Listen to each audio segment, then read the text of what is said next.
Hello everyone, welcome to my Saraswati classes. आज हम लोग estimation of service connection line वाला जो चैप्टर था उसमें आज हम लोग जनरल रूल्स के बारे में क्या करेंगे, स्टडी करेंगे। ठीक है। और वैसे आज के लेक्चर में हम पढ़ेंगे क्या क्या, ये हम आपको बता दे रहे हैं। हम जनरल रूल के बारे में पढ़ेंगे, उसके बाद जो है अगर किसी भी न्यूमेरिकल को सॉल्व करते हैं तो कौन कौन से स्टेप को हमको फॉलो करना है उसके बारे में स्टडी करेंगे। फिर उसके बाद जो है फिर तब जा कर के जो है हम किसके बारे में स्टडी करेंगे, हम न्यूमेरिकल प्रॉब्लम के बारे में स्टडी करेंगे। ठीक है। तो सबसे पहले आज हम लोग क्या देखेंगे, जनरल रूल। ठीक है ना। जनरल रूल किसका, जनरल रूल हमको देखना है सर्विस कनेक्शन लाइन का। यानी कि आज का जो टॉपिक होगा हमारा क्या होगा, सबसे पहला जनरल रूल्स ऑफ किसका, सर्विस कनेक्शन का। ठीक है ना। अब जनरल रूल्स का मतलब क्या होता है, जनरल रूल्स मतलब नॉर्मली आप ऐसे भी समझ सकते हो। जैसे अगर आपको कॉलेज जाना है तो आप सबसे पहले करते क्या हो कि सुबह में उठते हो, फिर फ्रेश होना है। ठीक है। फिर उसके बाद जो है पूजा करना है, पूजा करने के बाद जो है फिर ड्रेस पहनना है, ड्रेस पहन करके फिर जो है आप कॉलेज के लिए क्या करते हो, निकलते हो। तो ये सारा का सारा आपका क्या है, एक जनरल रूल्स है। ठीक है ना। ठीक उसी प्रकार से estimation of service connection line वाले जो चैप्टर है इसमें भी जो है हम लोग कुछ जनरल रूल्स को देखते हैं। ठीक है। तो अगर पहले जनरल रूल्स की बात की जाए कि भाई जो सर्विस कनेक्शन लाइन है उसमें पहला आपका जनरल रूल्स क्या है, तो सबसे पहले हम लोग देख लेते हैं कि भाई हम जो है, क्योंकि हमने जब सर्विस कनेक्शन लाइन हम आपको जब पढ़ाए थे तो वहाँ पर बताए थे कि सर्विस कनेक्शन जो है आपका दो प्रकार से होता है। एक ओवरहेड लाइन टाइप का सर्विस कनेक्शन, ठीक है ना। फिर एक आपका जो है अंडरग्राउंड लाइन टाइप का सर्विस कनेक्शन। ठीक है। तो ओवरहेड लाइन टाइप का सर्विस कनेक्शन आप कब देते हो, ठीक है।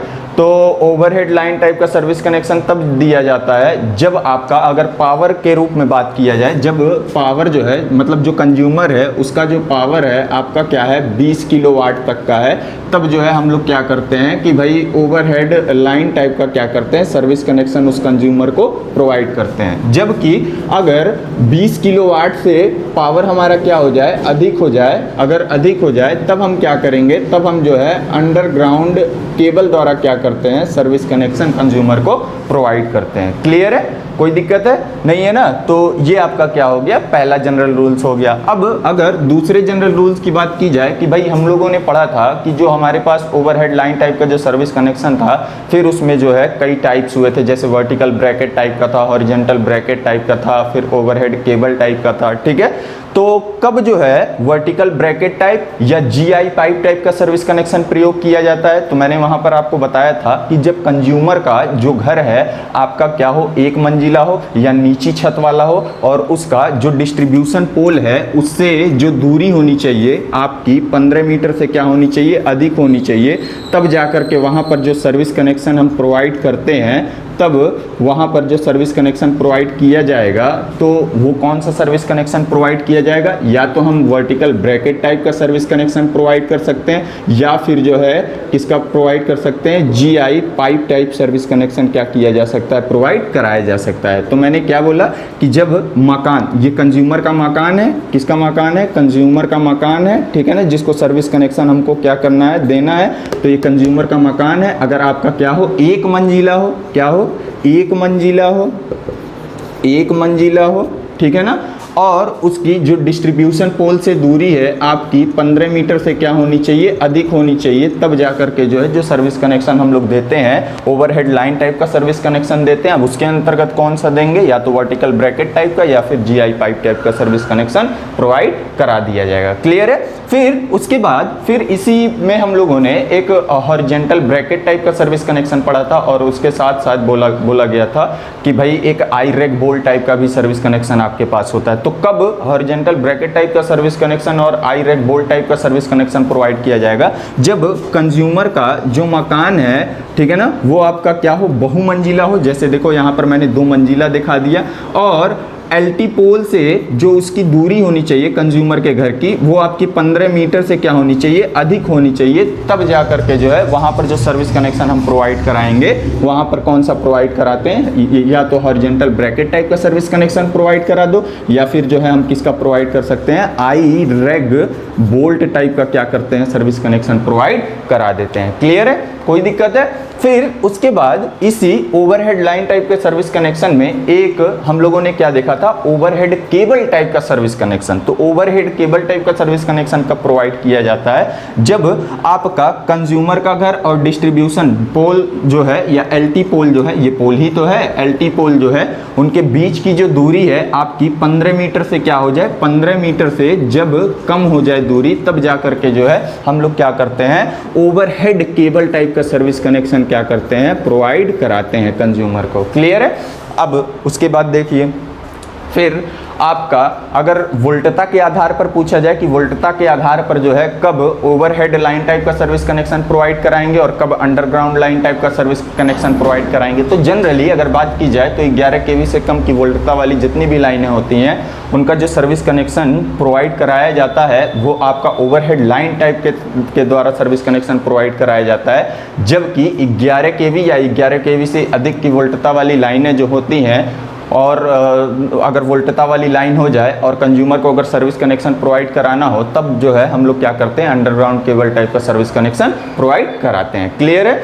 अब उसके बाद फिर और अगर अगले रूल में जाएं हम लोग, तो अगला और जनरल रूल क्या है, अगला जनरल रूल यह है कि भाई अगर हम लोग, यहाँ देखो पोल है, यहाँ देखो कंज्यूमर का मकान है, इनके बीच में हम लोग क्या करते हैं कि जो ओवरहेड लाइन यहाँ से लेकर के आ रहे हैं, तो कोई ना कोई कंडक्टर यूज़ किए होंगे। तो वो जो कंडक्टर होता है वो हमारा कौन सा होता है, वो हमारा जो है ACSR कंडक्टर का हम लोग क्या करते हैं, यूज़ करते हैं। अब ACSR कंडक्टर का मतलब क्या हुआ, इसमें ACSR का फुल फॉर्म क्या होता है, एल्युमिनियम कंडक्टर स्टील रेनफोर्स्ड, ठीक है ना, एल्युमिनियम कंडक्टर स्टील रेनफोर्स्ड, ठीक है।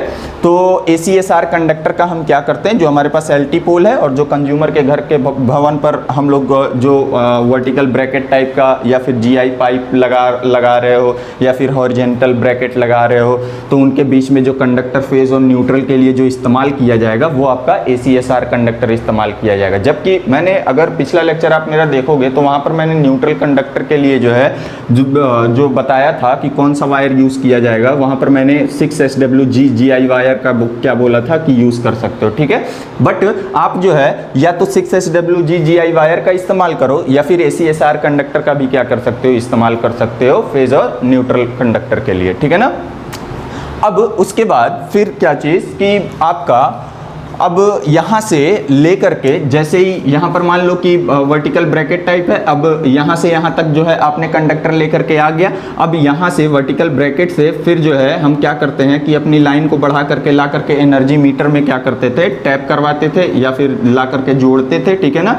तो मतलब क्या चीज़ कि जो आपका ओवरहेड लाइन वाला जो पार्ट है कंज्यूमर के भवन पर जो स्थित है, वहाँ से एनर्जी मीटर तक जो है सप्लाई हम लोग किसके द्वारा लाते हैं, सप्लाई हम लोग जो है PVC केबल के द्वारा लाते हैं। किसके द्वारा लाते हैं, PVC केबल के द्वारा क्या किया जाता है, लाया जाता है। क्लियर है। और ये आपका जो केबल होगा वो आपका वेदर प्रूफ होना चाहिए। क्लियर, कोई दिक्कत है नहीं है ना।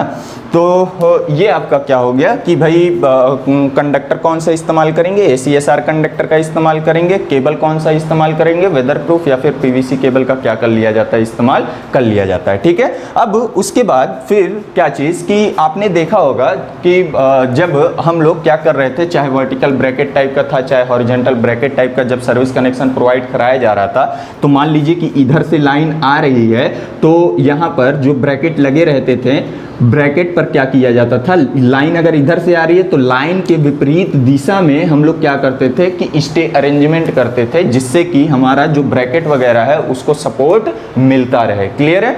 तो हम लोग क्या करते हैं कि स्टे अरेंजमेंट करते हैं, जिससे कि हमारा वर्टिकल ब्रैकेट जो है क्या रहे, उसको सपोर्ट मिलता रहे। क्लियर? कोई दिक्कत है? क्यों भाई, क्यों ऐसा किया जाता है? मान लो लाइन अगर इधर से आ रही है तो लाइन हमको पकड़ करके आगे की तरफ खींच रही होगी, और अगर हमको क्या रहना है, हमको अगर सपोर्ट चाहिए तो पीछे से अगर कोई पकड़ करके इस तरीके से खींच दे, तभी जा करके तो हम क्या कर सकते हैं कि स्थिर अवस्था में रह सकते हैं। क्लियर है ना? तभी तो हमको सपोर्ट मिल पाएगा। कोई दिक्कत है? नहीं है ना? क्योंकि अगर आगे से सपोर्ट लगाओगे या स्टे वायर लगाओगे तो वो तो आगे पहले ही झुक रहा था, और झुका दोगे तो वो तो गिर जाएगा। क्लियर है? तो इसीलिए लाइन की विपरीत दिशा में ही क्या किया जाता है, स्टे अरेंजमेंट का यूज किया जाता है। क्लियर? तो ये आपका हो गया। उसके बाद और अगर जनरल रूल की बात की जाए कि भाई और जनरल रूल क्या है, तो और जनरल रूल जो है, जो केबल हम लोग इस्तेमाल कर रहे हैं उसके दोनों टर्मिनल पर टर्मिनेट करने के लिए 2-2 मीटर का क्या किया जाता है, लूप बना लिया जाता है। जैसे मान लो कि यहाँ से यहाँ तक जो है जो लंबाई है या जो डिस्टेंस है वो हमारी जो है 10 मीटर हम ले करके चल रहे हैं, तो 2 मीटर हम क्या करेंगे एक्स्ट्रा, मतलब क्या चीज़ की जो है एक टर्मिनल इधर होगा, और भाई ये मान लो केबल है, एक टर्मिनल ये हो गया, एक टर्मिनल ये हो गया, 2 मीटर इधर भी बढ़ा दिया, 2 मीटर इधर भी बढ़ा दिया टर्मिनेट वगैरह करने के लिए। क्लियर है? तो इस तरीके से अगर ये 10 मीटर का डिस्टेंस है तो हम लोग टोटल जो है 2 मीटर अगर उधर बढ़ाए, 2 मीटर इधर बढ़ाए, तो टोटल कितना हो जाएगा, 14 मीटर लेकर के हम लोग चलेंगे। क्लियर? कोई दिक्कत है? अब उसके बाद देखो, मैंने बोला कि यहाँ पर ACSR कंडक्टर का इस्तेमाल करोगे, फिर आपका जो है PVC केबल का इस्तेमाल करोगे। इनकी भी साइज होती है जो करंट के ऊपर क्या करती है, या करंट की कैपेसिटी के ऊपर क्या करती है, डिपेंड करती है। जैसे अगर करंट जो है 115 एम्पीयर की करंट है, तब ACSR कंडक्टर का इस्तेमाल जो है किया जाएगा, और उनकी साइज क्या होगी। ठीक है? और अगर मान लो कि आपका जो है 10 एम्पीयर 20 एम्पीयर की करंट है और केबल हमको इस्तेमाल करना है, तो केबल की साइज क्या होगी। क्लियर है? तो अभी बताएंगे आपको आगे। ठीक है? तो आइए अब देख लेते हैं कि साइज ऑफ क्या चीज़, ACSR कंडक्टर। तो अब हम लोग साइज ऑफ ACSR कंडक्टर देखेंगे कि भाई अगर करंट जो है इतना फ्लो कर रहा है तो हमारा जो ACSR कंडक्टर है उसकी साइज क्या क्या होनी चाहिए। ठीक है? तो अब इसी रूल में ही हम लोग क्या करेंगे, ये सारी की सारी चीज़ें देख करके चलेंगे। तो आइए देखते हैं। तो यहाँ पर मैंने क्या बोला कि अब हम लोग क्या देखेंगे, साइज ऑफ क्या, ACSR और क्या, कंडक्टर। क्लियर है? तो बस आप ध्यान देते चलिएगा। तो पहला नंबर मैं बता रहा हूँ कि अगर 115 एम्पीयर तक की करंट है, तब जो ACSR कंडक्टर हम इस्तेमाल करेंगे उनकी साइज जो होगी वो 6/1/2.11 mm और क्या चीज़, डाया वाली होगी। क्लियर है? अब देखो यहाँ पर 6 क्या है, 6 आपका जो है क्या है, एल्युमिनियम कंडक्टर की संख्या है। मतलब क्या, नंबर ऑफ क्या चीज़, नंबर ऑफ क्या चीज़, एल्युमिनियम कंडक्टर है आपका। ठीक है? एल्युमिनियम कंडक्टर है। 1 क्या है, 1 आपका जो है नंबर ऑफ स्टील कंडक्टर है। क्या है, स्टील कंडक्टर है। क्लियर है? 2.11 mm क्या है, ये आपकी क्या है, डाया है। पर कंडक्टर की क्या है, डाया है। क्योंकि जब आप कंडक्टर देखोगे, देखना पोल वगैरह पे जो कंडक्टर दिखते हैं वो आपके स्ट्रैंडेड टाइप के होते हैं। स्ट्रैंडेड टाइप कहने का मतलब क्या, कि लड़ीदार होते हैं, और वो आपके जो है कौन से कंडक्टर होते हैं, ACSR कंडक्टर होते हैं। क्लियर है? अब जैसे ही देखोगे ना लड़ीदार हैं, तो उनका जो ऊपर का लेयर देखोगे तो देखोगे कि आपके जो है पतले पतले कंडक्टर, स्ट्रैंडेड कहने का मतलब पतले पतले कंडक्टर को आपस में इस तरीके से मोड़ देना, वही आपका क्या कहलाता है, स्ट्रैंडेड कहलाता है। ठीक है? तो ऊपर का जो लेयर होगा वो आपका एल्युमिनियम कंडक्टर होगा, और उसी का नंबर यहाँ पर दिया हुआ रहता है कि आपका कितना है, कि 6 आपके एल्युमिनियम कंडक्टर हैं। जबकि इनके बीच में देखोगे, बीच में आपका एक कंडक्टर होता है जो स्टील का होता है, और वही आपको जो है क्या, यहाँ पर आपको यही क्या दर्शा रहा है कि ये जो है स्टील जो कंडक्टर है उसकी संख्या कितनी है, तो 1 संख्या है। अच्छा, स्टील का इस्तेमाल क्यों किया जा रहा है, उसकी स्ट्रेंथ को, जो कंडक्टर है हमारे पास उसकी स्ट्रेंथ को बढ़ाने के लिए। क्लियर है? और उसके बाद से 2.11 mm डाया क्या है, प्रत्येक कंडक्टर की क्या होती है, ये डाया होती है, कि भाई प्रत्येक कंडक्टर की डाया 2.11 mm है। क्लियर है? कोई दिक्कत है? नहीं है ना? अब अगर देखो दूसरा नंबर क्या चीज़, कि अगर आपकी करंट क्या हो, अगर आपकी करंट जो है 133 एम्पीयर की हो, अगर 133 एम्पीयर की है तब ACSR कंडक्टर जो इस्तेमाल करेंगे उसकी साइज क्या होगी, तो 6/1/2.36 mm डाया की होगी। क्लियर है।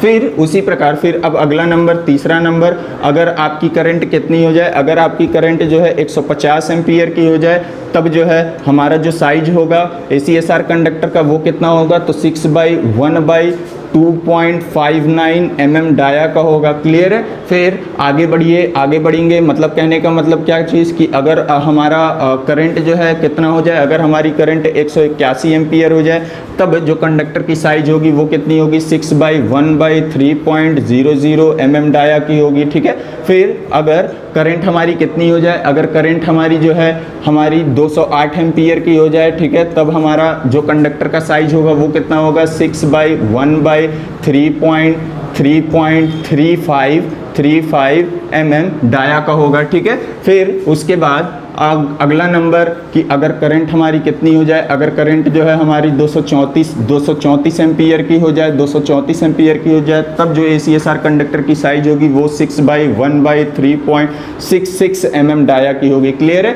फिर अगर करंट हमारी कितनी हो जाए, अगर करंट हमारी 261 एम्पीयर की हो जाए, ठीक है, तब जो है हमारा जो कंडक्टर का साइज होगा वो कितना हो जाएगा, 6/1/3.99 mm डाया का हो जाएगा। ठीक है। फिर अब अगर करंट हमारी कितनी हो जाए, 270 एम्पीयर की हो जाए तब हमारा जो साइज होगा वो कितना होगा, 6/1/4.09 mm और क्या चीज़, डाया। ठीक है। तो ये आपका क्या है, ये आपका साइज है कंडक्टर का करंट की कैपेसिटी के अकॉर्डिंग। अगर 115 एम्पीयर की करंट है तब कंडक्टर की साइज कितनी होगी, 6/1/2.11 mm डाया। अब ये होता क्या है ये भी मैंने बता दिया, 6 जो है वो आउटर लेयर या ऊपर वाला लेयर का जो है नंबर ऑफ कंडक्टर है एल्युमिनियम रहता है। ठीक है। फिर उसके बाद 1 क्या है, स्टील कंडक्टर की संख्या है, 2.11 क्या है, वो पर कंडक्टर का क्या है, डाया है। ठीक है। अगर करंट हमारी क्या हो जाए, 115 एम्पीयर से अधिक और 133 एम्पीयर तक है अगर करंट हमारी, तब हमारा कंडक्टर का जो साइज है वो कितना होना चाहिए, 6/1/2.36 mm डाया। ठीक है। 133 एम्पीयर से ज़्यादा हो जाए, 150 एम्पीयर तक हो जाए, ठीक है, तब हमारा कंडक्टर का जो साइज होना चाहिए वो 6/1/2.59 mm डाया का होना चाहिए। ठीक। फिर अगर करंट हमारी 150 एम्पीयर से अधिक 181 एम्पीयर तक हो जाए तब हमारा जो कंडक्टर का साइज होना चाहिए वो 6/1/3.00 mm डाया का होना चाहिए। अगर करंट हमारा 181 एम्पीयर से अधिक 208 एम्पीयर तक की हो जाए तब हमारा जो है जो साइज होना चाहिए वो 6/1/3.35 mm डाया का होना चाहिए। अगर करंट हमारी जो है 208 एम्पीयर से अधिक और 234 एम्पीयर तक है तब जो है हमारा जो साइज होना चाहिए कंडक्टर का 6/1/3.66 mm डाया का होना चाहिए। फिर अगला अगर 234 एम्पीयर से अधिक 261 एम्पीयर तक है तब जो है जो साइज होना चाहिए 6/1/3.99 mm डाया का होना चाहिए। अगर 261 से अधिक 270 एम्पीयर तक है तब जो है कंडक्टर की साइज जो होनी चाहिए 6/1/4.09 mm डाया की होनी चाहिए। तो अब इस वाले चैप्टर में बस जो न्यूमेरिकल आपको मिलने वाले हैं, ठीक है, चाहे एग्जाम के पॉइंट ऑफ व्यू से बोला जाए तो आपको जो है सिर्फ और सिर्फ 115 एम्पीयर, कहने का मतलब सिर्फ आपको यही याद रहना चाहिए क्योंकि जब हम लोग करंट वगैरह कैलकुलेट करेंगे तो हमारा 115 एम्पीयर से करंट कम ही आएगा और उसके लिए जो है हम देख रहे हैं कि यहाँ पर जो कंडक्टर की साइज है 6/1/2.11 mm डाया का क्या करेंगे, इस्तेमाल करेंगे। बट आप क्या कर लीजिए, कम से कम मिनिमम मैं आपको बता रहा हूँ कि मिनिमम आप जो है यहाँ तक आप 181 एम्पीयर तक या 150 एम्पीयर तक याद करके चलिए। अगर आपको पूरा याद हो जाता है तो और भी अच्छी बात है। ठीक है। तो मैंने बोला कि जो ये सारा का सारा जो आप फेज वायर और न्यूट्रल वायर के लिए कंडक्टर प्रयोग करोगे वो ACSR कंडक्टर का यूज कर सकते हो। ठीक है। और आप जो है इसके अलावा और भी कंडक्टर हैं जैसे double AC conductor. Double AC conductor कहने का मतलब क्या चीज, फेज और न्यूट्रल वायर का यूज करने के लिए या तो डबल AC कंडक्टर या फिर जो है ACSR कंडक्टर का हम क्या कर सकते हैं, इस्तेमाल कर सकते हैं। और डबल AC कंडक्टर कहने का मतलब क्या चीज कि ऑल एल्युमिनियम कंडक्टर, इसमें जितने भी कंडक्टर रहेंगे सारे स्ट्रैंडेड टाइप के होंगे और सारे के सारे जो है एल्युमिनियम एल्युमिनियम वाले होंगे, इस वजह से उन्हें क्या बोला गया था, ऑल एल्युमिनियम कंडक्टर। क्लियर है। अब देखो यहाँ पर स्टील भी रेनफोर्स्ड स्टील का इस्तेमाल किया गया है और एल्युमिनियम कंडक्टर भी है, इसलिए इसे जो है ACSR कंडक्टर के नाम से क्या किया जाता है, जाना जाता है। ठीक है, तो ये टेबल आप बना लीजिए, आप स्क्रीनशॉट ले लीजिए और आप जो है इसे अपनी कॉपी पर लिख करके जो है क्या कर लीजिएगा, याद कर लीजिएगा। ठीक है, क्योंकि कभी कभी क्वेश्चंस में ऐसे होते हैं कि आपको जो है कंडक्टर की साइज वगैरह नहीं दी रहती है, वो आपको अगर याद रहेगा तभी जा करके आप क्या कर सकते हो, लगा सकते हो, नहीं तो आप नहीं लगा पाओगे। ठीक है, तो ये आपका जो है साइज ऑफ ACSR कंडक्टर मैंने क्या किया, बता दिया। अब हम लोग क्या देखेंगे, साइज ऑफ केबल, क्योंकि केबल की भी साइज देखनी है और केबल की जो साइज है वो भी करंट कैरिंग कैपेसिटी के ऊपर ही क्या कर रही होगी, डिपेंड कर रही होगी। भाई तुम खुद ही ध्यान से सोचो, तुम मान लो तुमको जो है फ्रिज चलाना है या AC चलाना है, तो करंट की कैपेसिटी देखते हो ना कि भाई हमारा जो फ्रिज है या फिर AC है उसमें कितनी करंट फ्लो करने वाली है, उसी के हिसाब से आप दुकान पर जाते हो, मार्केट में जाते हो और फिर कहते हो कि भैया हमको इस साइज का क्या कर दीजिए, कंडक्टर वगैरह दे दीजिए। क्लियर है, या केबल वगैरह दे दीजिए। तो अब आइए अब देखते हैं हम लोग क्या देखेंगे, साइज ऑफ केबल देखेंगे। तो अगर केबल की बात की जाए, अब हम लोग क्या देखेंगे, size of cable.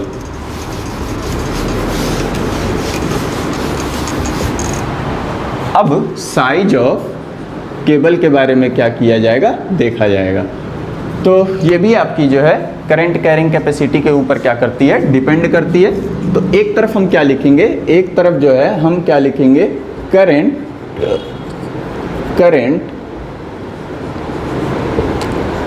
Carrying capacity. ठीक है, और यहाँ पर हम क्या लिखेंगे, यहाँ पर जो है हम लिखेंगे साइज ऑफ केबल और इसमें mm² में हम लिख दे रहे हैं। ठीक है ना, तो देखो अब जो केबल है वो आपका 2 कोर का भी होता है, 3 कोर का भी होता है, 4 कोर का भी होता है। ठीक है, जैसे मान लो कि घर पर देख लो कि सिंगल फेस की सप्लाई देनी है, तो वहाँ पर आप लोग जो है एल्युमिनियम 2 कोर कंडक्टर का क्या करते हो, इस्तेमाल करते हो। एल्युमिनियम 2 कोर कंडक्टर वाले केबल का क्या करते हो, इस्तेमाल करते हो। तो यानी कि यहाँ पर एक बार हम लोग क्या लिखेंगे, 2 कोर, तो चलो मैं 3 और 4 कोर पहले लिख दे रहा हूँ। ठीक है ना, और उसके बाद क्या चीज़ लिखूँगा, 2 कोर में लिख दे रहा हूँ, कोई दिक्कत है नहीं है ना।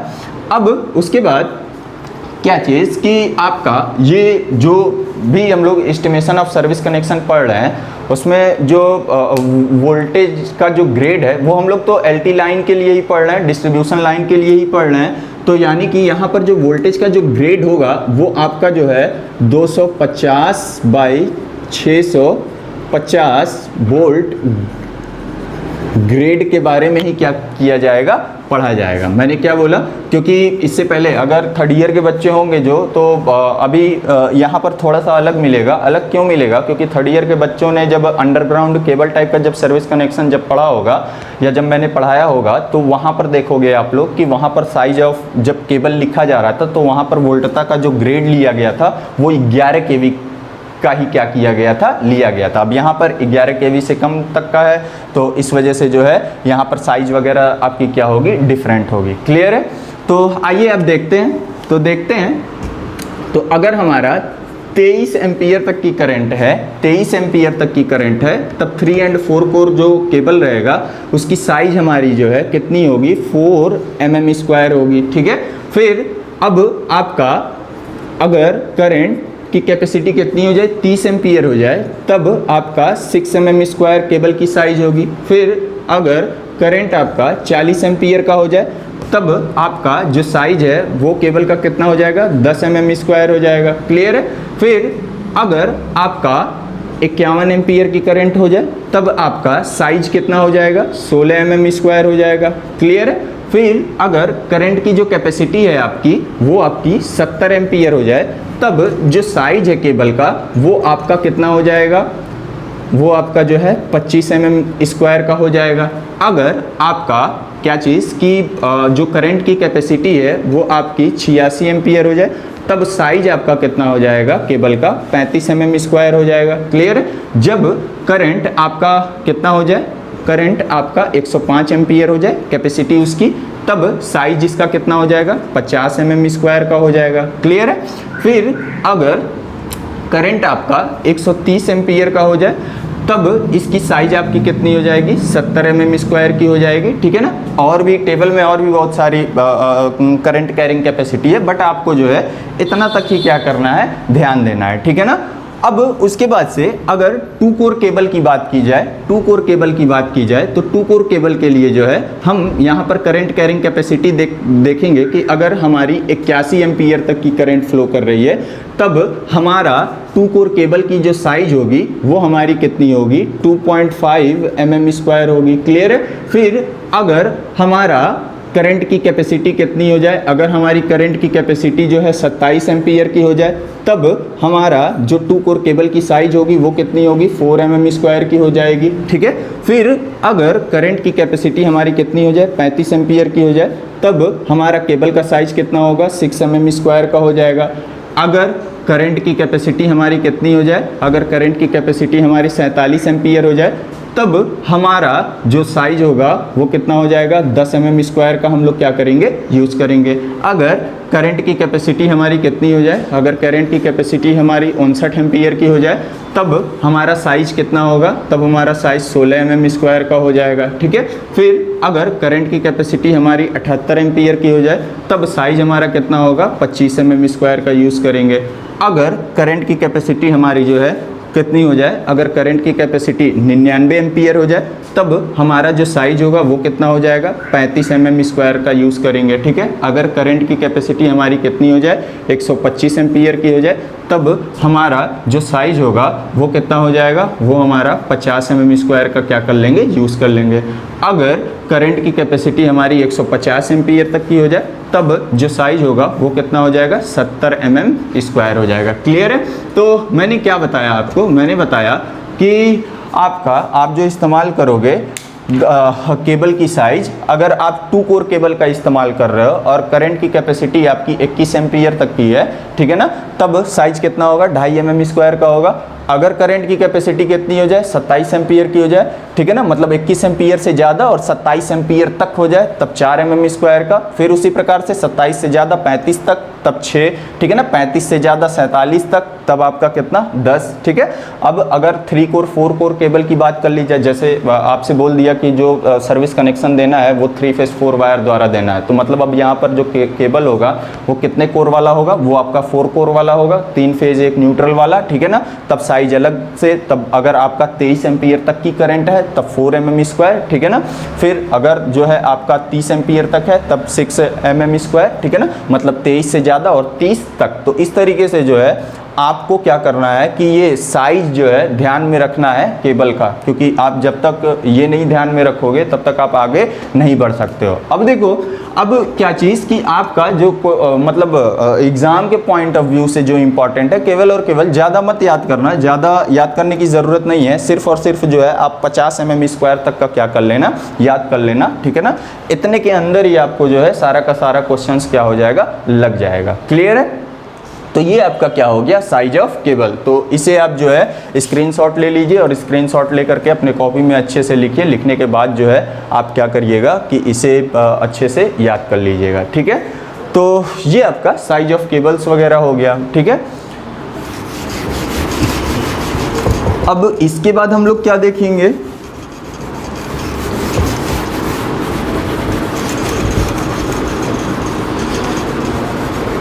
तो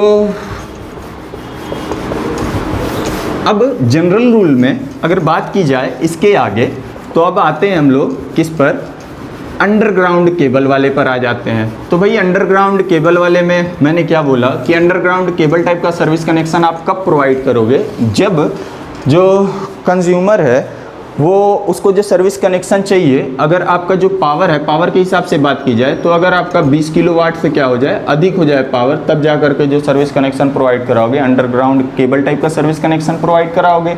अगर वोल्टता के आधार पर बात की जाए तो 11 kV या 11 kV से एबव की अगर बात कर ली जाए, तब जो है जो सर्विस कनेक्शन प्रोवाइड कराएंगे, हम क्या करेंगे कि अंडरग्राउंड केबल टाइप का क्या करेंगे, हम लोग सर्विस कनेक्शन प्रोवाइड कराएंगे, ठीक है। फिर अब देखो अंडरग्राउंड केबल टाइप का जब सर्विस कनेक्शन हम प्रोवाइड कराएंगे तो जो केबल हम लोग इस्तेमाल करेंगे तो केबल के दोनों सिरों पर हम लोग क्या करते हैं, केबल को टर्मिनेट करने के लिए हम लोग केबल बॉक्स का क्या करते हैं, यूज़ करते हैं। अब एक तो जो है क्योंकि एक केबल होगा पोल से ले जा करके जोड़ना है, तो पोल पर हम लोग क्या करेंगे, केबल बॉक्स का इस्तेमाल करेंगे, जबकि केबल का जो दूसरा वाला टर्मिनल होगा वो आपका कंज्यूमर के घर के अंदर एनर्जी मीटर लगा होगा, वहाँ पर ले जा करके जोड़ना है, तो वहाँ पर भी हम लोग केबल बॉक्स का इस्तेमाल करेंगे। तो ले जा करके जोड़ेंगे तो कंज्यूमर के एनर्जी मीटर के पास ही हम लोग क्या करते हैं, केबल बॉक्स लगा देते हैं। अब उसके बाद जो हमारा LT पोल होता है वहाँ पर जो केबल बॉक्स लगाया जाता है वहाँ पर हम लोग करते क्या है कि एक MS चैनल का यूज़ करते हैं और उसी MS चैनल पर ही क्या कर लेते हैं, केबल बॉक्स वगैरह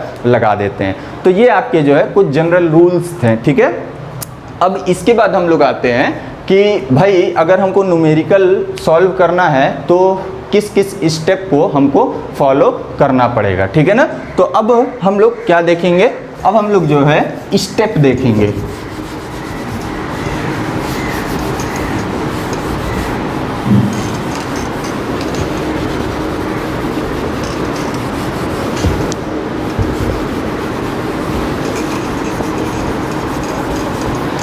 तो अब हम लोग क्या देखेंगे, स्टेप देखेंगे, ठीक है ना। तो जनरल रूल आपको बस उतना ही आप ध्यान रखो। अब अगला हम लोग क्या देखेंगे, और देखो अगर जनरल रूल में बात कर ली जाए तो आपको मैंने इंडियन इलेक्ट्रिसिटी रूल बताया था और उस रूल के अंतर्गत जो है रूल नंबर 77 और 79 भी आपको बताए थे मैंने। तो जब रूल नंबर 77, 79 में जो आपको मैं क्लियरेंस बताया था तो आपको ये भी ध्यान रखना पड़ेगा कि भाई आप जब सर्विस कनेक्शन प्रोवाइड करा रहे हो कंज्यूमर को तो जो इंडियन इलेक्ट्रिसिटी रूल का जो रूल नंबर 79 और 77 है उसका उल्लंघन ना हो पाए, ठीक है ना। ऐसा ना हो कि बोला गया था कि वर्टिकल डिस्टेंस आपका फ्लैट रूफ के लिए 8 फीट होना चाहिए तो आप 6 फीट कर दो, ऐसा नहीं, ठीक है ना। आपको ये भी ध्यान रखना पड़ेगा कि भाई उल्लंघन ना हो। क्यों भाई, क्योंकि आप जब सर्विस कनेक्शन लेकर के आ रहे हो, वर्टिकल ब्रैकेट टाइप का मान लो यूज़ कर रहे हो, तो यहाँ पर जो आप लाइन लेकर के आ रहे हो सर्विस लाइन, अरे भाई इधर पोल रहेगा तो इधर से सर्विस लाइन लेकर के आ रहे हो ना, तो ये आपका जो डिस्टेंस है वही आपका क्या कहलाता था, वर्टिकल क्लियरेंस कहलाता था या वर्टिकल डिस्टेंस कहलाता था। और फ्लैट रूफ के लिए मैंने बताया था आपको कि कितना होना चाहिए, 8 फीट होना चाहिए। तो ऐसा नहीं कि ये 8 फीट ना लेकर के जो है तुम 4 फीट 3 फीट कर दे रहे हो, तो ऐसा नहीं करना है, ठीक है ना। आपको इस चीज़ का क्या करना पड़ेगा, सावधानी बरतना पड़ेगा और ध्यान व्यान में रखना पड़ेगा। क्लियर है। तो उल्लंघन वगैरह भी नहीं होना चाहिए आपका, जो भी रूल्स वगैरह हैं, ठीक है। अब हम लोग क्या करेंगे, अब हम लोग जो है तो अब हम लोग स्टेप देखेंगे, ठीक है ना। स्टेप देखेंगे, ठीक है ना। तो स्टेप फॉर सॉल्यूशन आप लिख सकते हो। स्टेप फॉर क्या चीज़, सॉल्यूशन, ठीक है। तो अगर पहले स्टेप की बात की जाए कि जब भी न्यूमेरिकल हमको मिलेगा तो पहला स्टेप मेरा क्या रहेगा, सबसे पहला स्टेप जो है मेरा क्या रहेगा, एजम्पशन करना रहेगा। एजम्पशन का मतलब क्या होता है, पूर्वानुमान लगाना, ठीक है ना। कि पहले से हम पूर्वानुमान लगाएंगे कि भाई हम क्या क्या चीज़ें करेंगे, ठीक है। जैसे क्वेश्चंस में बोल दिया कि एक कंज्यूमर है जिसका भवन 1 मंजिला है, ठीक है ना, और उसको जो है 5 किलोवाट के लिए जो है सर्विस कनेक्शन लेना है, LT पोल से उसकी दूरी जो है आपकी 25 मीटर है। तो आपको पूर्वानुमान ही न पहले लगाओगे कि भाई हम जो सर्विस कनेक्शन देंगे वो कौन सा देंगे, वो हम वर्टिकल ब्रैकेट टाइप का देंगे। क्यों भाई वर्टिकल ब्रैकेट टाइप का दोगे, क्योंकि कंज्यूमर का जो मकान है 1 मंजिला है और डिस्ट्रीब्यूशन पोल से जो दूरी है 15 मीटर से अधिक है। क्लियर है। और फिर पूर्वानुमान क्या लगाओगे, पूर्वानुमान में ये भी आप लिखोगे कि भाई जो भी सर्विस लाइन हमारी आ रही है, ठीक है ना, LT पोल से लेकर के कंज्यूमर के भवन तक, तो हम लोग किस कंडक्टर का इस्तेमाल करेंगे, ACSR कंडक्टर का इस्तेमाल करेंगे। ये भी तो पूर्वानुमान लगाना ही हुआ, ठीक है। फिर उसके बाद और क्या चीज़ की जो है, और पूर्वानुमान में आप क्या बोल सकते हो, अब आप बोल सकते हो कि जो कंज्यूमर का जो घर होगा, क्योंकि कंज्यूमर का जो घर होगा, इस कंज्यूमर के घर पर जो ओवरहेड लाइन का जो पार्ट है वहाँ से लेकर के और कंज्यूमर के घर के अंदर जो एनर्जी मीटर है वहाँ तक सर्विस लाइन हम लोग किसके थ्रू लेकर के जाते हैं, केबल के थ्रू क्या किया जाता है, लेकर के जाया जाता है, ठीक है। कोई दिक्कत है नहीं है ना। और फिर क्या चीज़, और जो है अगर आपका जो कंज्यूमर है, अगर लाइट फैन लोड चाहता है, अगर आपका कंज्यूमर जो है क्या क्या चाहता है, लाइट फैन लोड चाहता है, तो लाइट फैन लोड के लिए जो पावर फैक्टर हम इस्तेमाल करेंगे वो हमारा कितना होगा, वो हमारा जो है हम ऐसा एज्यूम करके चल रहे हैं कि 0.9 पावर फैक्टर लेकर के चलेंगे, जबकि पावर वाले लोड के लिए, ठीक है ना, पावर लोड के लिए जो पावर फैक्टर होगा वो हम 0.8 लेकर के चलेंगे। ये आपका जो है लाइट फैन लोड के लिए, लाइट फैन लोड अगर आपका होगा तब 0.9 पावर फैक्टर लेंगे, और पावर लोड होगा तो 0.8 पावर फैक्टर क्या करेंगे, लेकर के चलेंगे। अब सोच रहे होगे कि सर इसका इस्तेमाल आप क्यों कर रहे हैं, क्योंकि भाई जब आप करंट निकालोगे तो आप जानते हो ना पावर बराबर क्या होता है, V/I और क्या चीज़ cos फाई। देखो ना, क्योंकि करंट जब निकालोगे तो I बराबर P बाई क्या करोगे, V cos फाई करोगे। cos फाई की ज़रूरत पड़ रही है ना, अगर लोड आपका कैसा हो, लाइट फैन वाला हो तब 0.9 लेकर के चलना, अगर पावर लोड होगा तब 0.8 पावर फैक्टर लेकर के चलना। ठीक है, कोई दिक्कत है? तो ये सारा का सारा एजम्पशन है। एजम्पशन में अगर कुछ भी ना समझ में आए तो आप जो है क्या करिएगा, जो जनरल रूल्स मैंने बताए हैं वही आप क्या करिएगा, 3-4 आप लिख दीजिएगा। वैसे यार बहुत ही इजी है एजम्पशन करना, ठीक है। अब उसके बाद जैसे ही आप एजम्पशन कर लोगे, पूर्वानुमान लगा लोगे, पहला स्टेप पूर्वानुमान लगाना था। पूर्वानुमान लगाने के बाद दूसरा स्टेप आपका क्या होगा, दूसरा स्टेप आपका जो है सिंगल लाइन डायग्राम बनाना होगा। क्या होगा, सिंगल लाइन डायग्राम हम क्या करेंगे, बनाएंगे। अब सिंगल लाइन डायग्राम बनाने का मतलब क्या, जैसे आपने जो है वर्टिकल ब्रैकेट टाइप का सर्विस कनेक्शन क्या किया था, प्रोवाइड कराया था, तो अब उसी का आपको क्या करना है, सिंगल लाइन डायग्राम बनाना है। पोल को जो है एक गोले से क्या करना है, छोटे से सर्कल से आपको दिखाना है, ठीक है। और सिंगल स्टोरी बिल्डिंग है, तो कहने का मतलब क्या, एक मंजिला भवन है। यहाँ पर वर्टिकल ब्रैकेट दिखाना था, तो यहाँ पर वर्टिकल ब्रैकेट जो है कुछ इस तरीके से हम क्या करेंगे, दिखा देंगे कि ये मेरा क्या है, वर्टिकल ब्रैकेट है। अब यहाँ से हमारा क्या आएगा, यहाँ से पोल से जो है वायर को लेकर के आओगे, कंडक्टर लेकर के आओगे, और उसके बाद क्या करोगे, उसके बाद जो है फिर यहाँ पर अगर कंज्यूमर का घर है, एनर्जी मीटर लगा हुआ है, तो फिर से अब यहाँ से केबल के थ्रू हम आते हैं लेकर के सप्लाई को या सर्विस लाइन को ले जा करके जो है क्या करते हैं, एनर्जी मीटर में ले जा करके जोड़ देते हैं, ठीक है। तो ये चीज़ आप क्या करना, ध्यान में रखना। और क्या चीज़, ये वर्टिकल ब्रैकेट है और लाइन अगर इधर से आ रहा है, इसके विपरीत दिशा में स्टे अरेंजमेंट का क्या कर लिया जाता है, इस्तेमाल कर लिया जाता है, ठीक है। तो यही अब इधर से कितना, अगर सिंगल फेस का है तो 2 वायर आएगा, अगर 3 फेस 4 वायर का है तब कितना आएगा, 4 वायर आएगा। 3 फेस 3 वायर है तो यहाँ पर हम क्या लिख देंगे, 3। अब ये लाइन से रिप्रेजेंट करना मतलब क्या, ऐसे खींच करके 2 लिखना, 3 लिखना, 4 लिखना, तो उतने ही वायर इसका मतलब कि आ रहे हैं। अब ये पोल है तो आप पोल लिख देना, ये वर्टिकल ब्रैकेट है आप वर्टिकल ब्रैकेट लिख देना, ये स्टे अरेंजमेंट है आप स्टे अरेंजमेंट लिख देना, ये एनर्जी मीटर है तो आप एनर्जी मीटर या फिर मीटर बॉक्स लिख देना, ठीक है। अब उसके बाद यही आपका क्या कहलाता है, यही आपका सिंगल लाइन डायग्राम कहलाता है, ठीक है। अब दूसरा नंबर सिंगल लाइन डायग्राम बना दोगे आप, फिर उसके बाद आप क्या करोगे, आपका अगला काम क्या होगा, अगला आपका जो काम होगा या अगला जो स्टेप होगा वो आपका जो है क्या होगा, कैलकुलेशन करना होगा। क्या करना होगा, कैलकुलेशन करना होगा। कैलकुलेशन किसका करोगे, कैलकुलेशन जो है हम कैलकुलेशन में करेंगे क्या, कैलकुलेशन में हम करंट का मान निकालेंगे, और करंट का मान निकाल करके जो है हम क्या करेंगे, साइज ऑफ ACSR कंडक्टर और साइज ऑफ केबल की गणना कर लेंगे, ठीक है ना। तो करंट अगर निकालना है तो अगर सिंगल फेज का जो सप्लाई होगा, अगर सिंगल फेज की सप्लाई के लिए करना है तब करंट आप कैसे निकालोगे, तो आपको पता है P बराबर क्या होता है, V/I और क्या चीज़, cos फाई। वोल्टेज दिया रहेगा, पावर दिया रहेगा, पावर फैक्टर दिया रहेगा, आप जो है I का मान ईजिली क्या कर सकते हैं, निकाल सकते हो। तो यहाँ से I बराबर क्या लिख दोगे, P बाई क्या लिख दोगे, V क्या चीज़, cos फाई, ठीक है। अब अगर 3 फेज की पावर की बात कर ली जाए तो 3 फेज का पावर आपको पता होगा √3 V/I और क्या होता था, cos फाई। तो अब यहाँ पर I बराबर क्या हो जाएगा, तो P/V और क्या हो जाएगा, √3 cos फाई, या √3 पहले लिखना चाहते हो तो पहले लिख लो, √3 V और क्या हो जाएगा, cos फाई। क्लियर है, कोई दिक्कत है नहीं है ना। तो कभी कभी बच्चे जो है जल्दीबाजी के चक्कर में क्या करते हैं, गड़बड़ कर देते हैं, वो 3 फेज के लिए भी जो है सिर्फ और सिर्फ P/V cos फाई लिख करके कैलकुलेशन करते हैं, जिनसे उनका क्वेश्चन क्या होता है, गलत हो जाता है। तो आप ध्यान रखना, सिंगल फेज के लिए आपका क्या, P बराबर V/I cos फाई, 3 फेज के लिए क्या, P बराबर √3 VI cos फाई होता है, ठीक है। तो यहाँ से जैसे ही, क्योंकि करंट का जैसे ही आप कैलकुलेशन कर लोगे वैसे ही आपको क्या निकल जाएगा, वैसे ही आपका जो है साइज ऑफ क्या आ जाएगा, साइज ऑफ ACSR कंडक्टर आ जाएगा, ACSR कंडक्टर आ जाएगा, क्लियर है। और उसके बाद आपका क्या आ जाएगा, उसके बाद जो है साइज ऑफ केबल भी आपको पता चल जाएगा, साइज ऑफ केबल भी आपको क्या हो जाएगा, पता चल जाएगा, ठीक है ना। तो कैलकुलेशन करेंगे किसके लिए, for size of ACSR conductor and size of cable. तो करंट निकालेंगे सबसे पहले, उसके बाद जो है मैंने बता दिया कि करंट अगर इतना एम्पियर तक का है तब उस हिसाब से आप क्या कर लोगे, ACSR कंडक्टर और केबल की साइज को चूज कर लोगे, ठीक है।